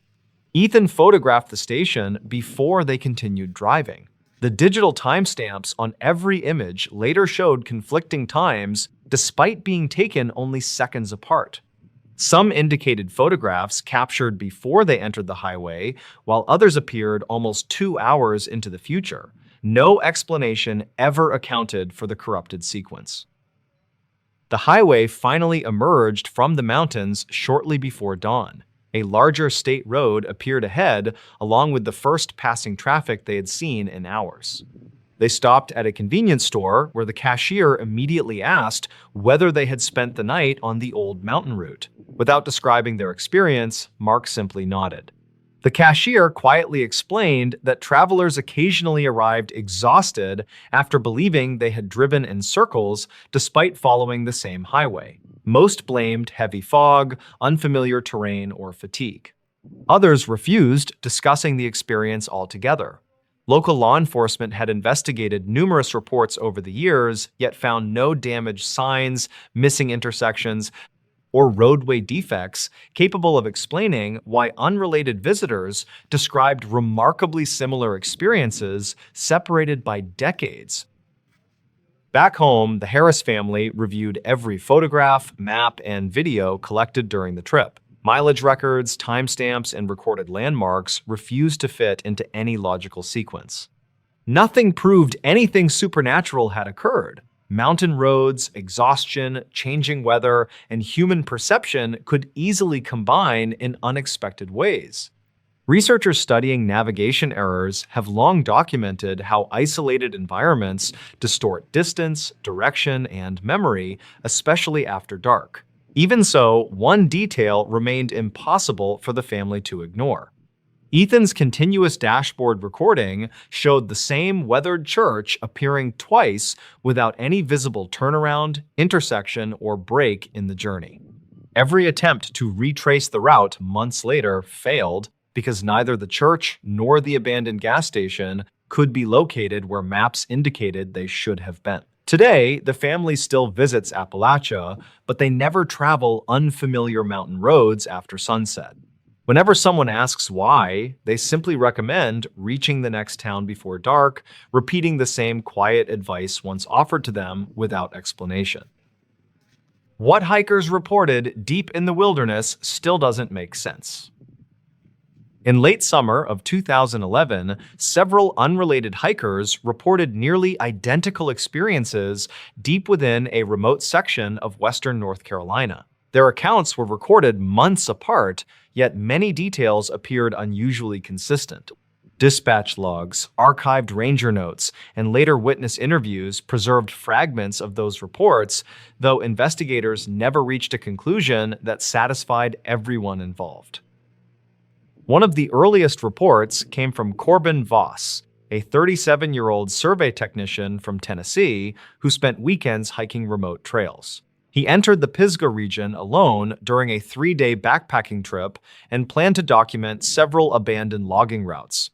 According to trail records, he checked in at a ranger station shortly after sunrise and appeared calm before beginning his hike. Weather conditions remained stable throughout the day, and no warnings had been issued for that section of forest. Corbin covered nearly 12 miles before establishing camp near a narrow ridge overlooking a heavily wooded valley. He later stated that nothing unusual occurred until shortly after dusk, when distant sounds began echoing through the trees. At first, he assumed another group occupied a nearby campsite, though no fires or lights appeared anywhere below him. The sounds reportedly resembled brief conversations carried by wind, yet every attempt to identify their source failed. Around 10 that evening, Corbin heard what he believed were footsteps approaching from the eastern side of camp. The movement stopped whenever he shined his flashlight toward the trees. Several minutes later, the same pattern repeated from a different direction. He described the experience in a written statement submitted after returning home. According to archive notes, he eventually remained awake until dawn because the sounds continued at irregular intervals. The following morning revealed no obvious explanation. Corbin found no footprints near his campsite, despite damp soil that should have preserved tracks clearly. He also noticed something that later became important during the investigation. Several small stones had been arranged beside the trail leading away from camp. The formation appeared deliberate, though investigators later suggested natural causes could not be ruled out. Corbin photographed the stones before continuing his hike deeper into the wilderness. Approximately 4 months later, a second report emerged from a woman named Tessa Crowley, a 42-year-old physical therapist from Virginia. She visited the same general region while training for a long-distance hiking event. Tessa reportedly knew nothing about Corbin's experience. Nevertheless, her statement contained details that closely matched information contained within county files from earlier reports. Rangers noticed the similarities only after reviewing records during the following year. Tessa spent 2 nights in the forest and described hearing distant voices after dark. She could never distinguish actual words, though the sounds consistently resembled conversations taking place beyond visual range. During her second evening, she reportedly heard footsteps circling her campsite for nearly an hour. Whenever she moved toward the noise, complete silence followed immediately. Investigators later confirmed that no other hikers had registered nearby during that period. The most unusual detail appeared shortly before sunrise. Tessa woke unexpectedly and discovered several stones arranged near a fallen log approximately 30 yards from camp. She later claimed the arrangement had not been present before darkness arrived. Archived ranger notes from 2012 mention photographs taken at the scene, though some records indicate those images were later misplaced. Investigators never confirmed whether the stones had any connection to other reports. As similar accounts accumulated, officials began examining earlier records stored in regional archives. A county file from 2009 referenced a search and rescue volunteer who described hearing distant conversations while assisting during a missing person operation. Another report from 2007 mentioned unexplained footsteps around a temporary camp established by forestry workers. Although details varied, recurring elements appeared often enough to attract attention from local authorities. By 2013, discussions about the reports reached several outdoor organizations operating throughout the Appalachian region. Some members believed environmental conditions created auditory distortions capable of producing convincing illusions. Others pointed toward wildlife activity, arguing that unfamiliar sounds frequently become exaggerated after darkness settles across remote landscapes. Investigators explored both possibilities, yet neither explanation accounted for every detail contained within witness statements. Records conflict regarding several observations, leaving significant gaps in the timeline. One incident from that year generated particular interest. A pair of hikers named Leland Burke and Owen Mercer entered the wilderness for a weekend photography trip. Both men were experienced outdoorsmen who routinely traveled through isolated terrain. According to their statements, they heard voices shortly after sunset while preparing dinner beside a stream. Neither individual could identify specific words, though both agreed the sounds resembled a conversation occurring just beyond sight. Leland later reported seeing a light moving slowly between distant trees across the valley. The light appeared briefly before disappearing behind thick vegetation. Owen claimed he never observed it directly, creating one of several conflicting details found throughout the case. Investigators never confirmed whether another group occupied the area that night. Searches conducted afterward located no campsites, discarded equipment, or evidence suggesting recent human activity nearby.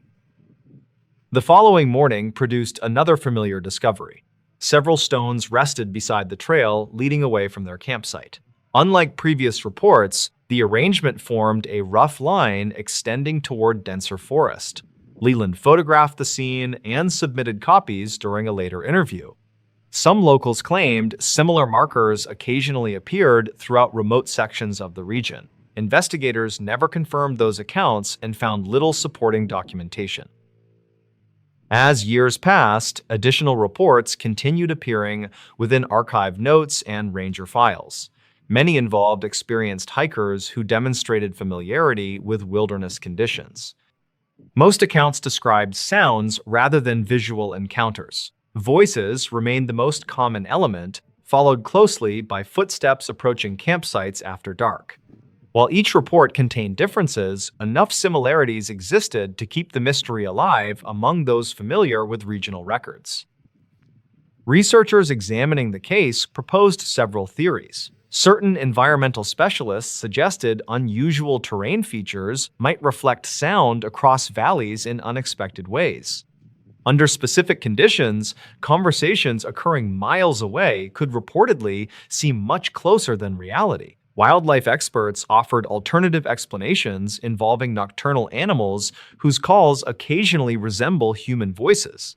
Neither theory addressed the recurring stone arrangements mentioned across multiple reports, separated by years and involving unrelated witnesses. A review conducted during 2019 attempted to organize every available statement into a single timeline. Investigators compared dispatch logs, archive notes, witness interviews, and state records gathered over more than a decade. Their findings revealed no evidence of criminal activity, organized hoaxes, or coordinated fabrication. However, they also failed to identify any explanation capable of connecting every reported detail. Several key documents referenced observations that could no longer be verified because supporting material had disappeared. Today, hikers continue traveling through the same wilderness without incident every year. Most never experience anything unusual and return home with ordinary stories about mountain views and long trails. Yet, scattered among those routine accounts, remain a small number of reports that sound remarkably similar to statements recorded years earlier. Investigators never confirmed what caused the voices, the footsteps, or the carefully placed stones. Deep within that section of forest, what several hikers reported still doesn't make sense. In this new story, long before GPS-guided drivers through the Appalachian Mountains, locals in southern West Virginia relied on narrow county roads connecting mining towns hidden between steep ridges. Many of those roads still exist today, winding through dense forests where abandoned coal camps slowly disappear beneath moss and vines. Most are perfectly safe during daylight. Yet, according to sheriff reports, volunteer search records, and decades of local newspaper archives, a handful of isolated locations continue attracting incidents that investigators have never fully explained. They are not officially closed. No warning signs tell visitors to stay away after sunset. Still, many longtime residents quietly agree on one thing. Some places in West Virginia should never be visited after dark. In late September of 2019, 41-year-old environmental consultant Rebecca Morgan traveled from Charleston to survey water quality near an abandoned mining watershed outside Fayette County. Her company specialized in restoring streams damaged by decades of coal production, and Rebecca had spent nearly 15 years working in remote sections of Appalachia without a single serious incident. Colleagues described her as careful, experienced, and unwilling to take unnecessary risks. Every survey followed the same routine.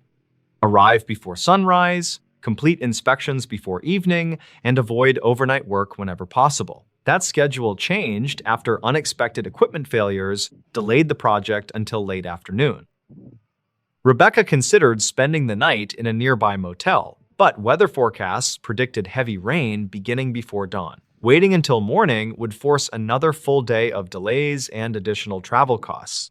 Shortly after 6:30, she packed her equipment and began driving toward the final monitoring station located near an abandoned mining settlement known decades earlier as Red Hollow. The community had once housed more than 300 families before the last coal operation closed during the mid-1980s. Today, almost nothing remained except broken foundations, scattered utility poles, and a weathered church standing alone beside the road. Before leaving the county maintenance office, Rebecca mentioned her destination to an older road supervisor named Carl Jenkins. Carl had lived in Fayette County his entire life and recognized Red Hollow immediately. Instead of discussing road conditions, he asked Rebecca what time she expected to finish. When she answered that she hoped to leave shortly after sunset, Carl became unusually serious. He quietly suggested postponing the inspection until morning. Rebecca assumed the warning related to rough terrain or wildlife activity. Carl simply shook his head and replied, "The road is fine. It's what people keep reporting after dark that worries me." Before Rebecca could ask another question, another employee interrupted the conversation, and the subject was never mentioned again. The drive toward Red Hollow followed a narrow two-lane road climbing steadily into the surrounding mountains. Cell phone reception disappeared almost immediately after she left the highway. Thick hardwood forests blocked nearly every view beyond the next curve, while abandoned rail lines occasionally appeared beside the pavement before vanishing beneath overgrown vegetation. Rebecca had driven similar roads countless times and noticed nothing unusual during the first hour except how completely empty they seemed. She passed only 3 vehicles, all heading toward town. None traveled in the opposite direction after sunset. At exactly 8:14, according to the timestamp later recovered from her dashboard camera, Rebecca rounded a curve and noticed an old church standing beside the road. Its white paint had almost completely faded away, leaving weathered wooden walls barely visible beneath moonlight. One upstairs window glowed faintly as though someone had left a single lamp burning inside. Rebecca slowed briefly, surprised that anyone still maintained the building after so many years. She continued another mile before reaching the creek crossing marked on her survey map. When she checked the GPS coordinates, they did not match the location recorded by her company. Somehow, she remained nearly 3 miles from the monitoring station despite following the only road available. Assuming she had entered incorrect coordinates, Rebecca turned around. Less than 10 minutes later, she passed the same church again. This time, the front entrance stood partially open. No vehicles occupied the gravel parking lot, no lights shone from nearby homes. The glowing upstairs window remained exactly as before. Rebecca glanced at the dashboard clock and noticed only 4 minutes had passed since she first saw the building. The distance between the church and the creek crossing should have required nearly 10 minutes at her average speed. She stopped briefly on the shoulder, restarted her navigation system, and confirmed the route had not changed. As she continued driving, the road became strangely familiar. Every sharp bend, fallen tree, and damaged guardrail appeared exactly where she remembered seeing them only moments earlier. Then she noticed something even more unsettling. Fresh tire tracks covered the dusty shoulder ahead before ending abruptly beside an abandoned bus stop. There were no tracks leading away. Rebecca stepped out with a flashlight, expecting to find another vehicle hidden among the trees. The forest remained completely silent. Even the usual sounds of insects seemed to disappear. Moments later, her handheld radio emitted several seconds of heavy static before a calm male voice quietly said, "You're going the wrong way." The transmission ended before she could respond. Company records later confirmed nobody else was using that frequency within 50 miles. Rebecca returned to her truck and continued toward the monitoring station without stopping again. Nearly 15 minutes later, she finally reached the location marked on her survey documents. The water sampling equipment remained exactly where technicians had installed it months earlier. She completed the inspection in less than 20 minutes before beginning the return drive. To her surprise, the church had disappeared entirely. The road where it should have stood contained only an empty clearing surrounded by broken stone foundations. State historical records later confirmed a church had once existed there, but burned to the ground during 1993 after being struck by lightning. No rebuilding permits were ever issued. The following week, Rebecca casually described the experience while submitting her field report. Instead of dismissing the story, another environmental consultant admitted witnessing something similar nearly 8 years earlier. Curious, the company's safety manager searched archived incident logs and discovered 3 unrelated employees had reported navigation problems near Red Hollow after sunset over the previous 2 decades. None mentioned ghosts or paranormal activity, all described passing landmarks that later proved no longer existed. The company quietly updated its internal safety guidelines soon afterward. From that point forward, environmental surveys near abandoned mining communities in southern West Virginia would end before sunset whenever possible. The policy cited reduced visibility and remote terrain as the official reasons. Unofficially, several longtime employees believed the change came after too many experienced field workers returned, describing roads that somehow led through places history had already erased. To this day, local deputies continue responding to occasional calls from travelers, reporting strange navigation errors, missing stretches of time, or abandoned buildings appearing where official maps show nothing at all. None of the reports have produced evidence proving anything extraordinary occurred. Investigators continue attributing most incidents to fatigue, unfamiliar roads, or poor nighttime visibility.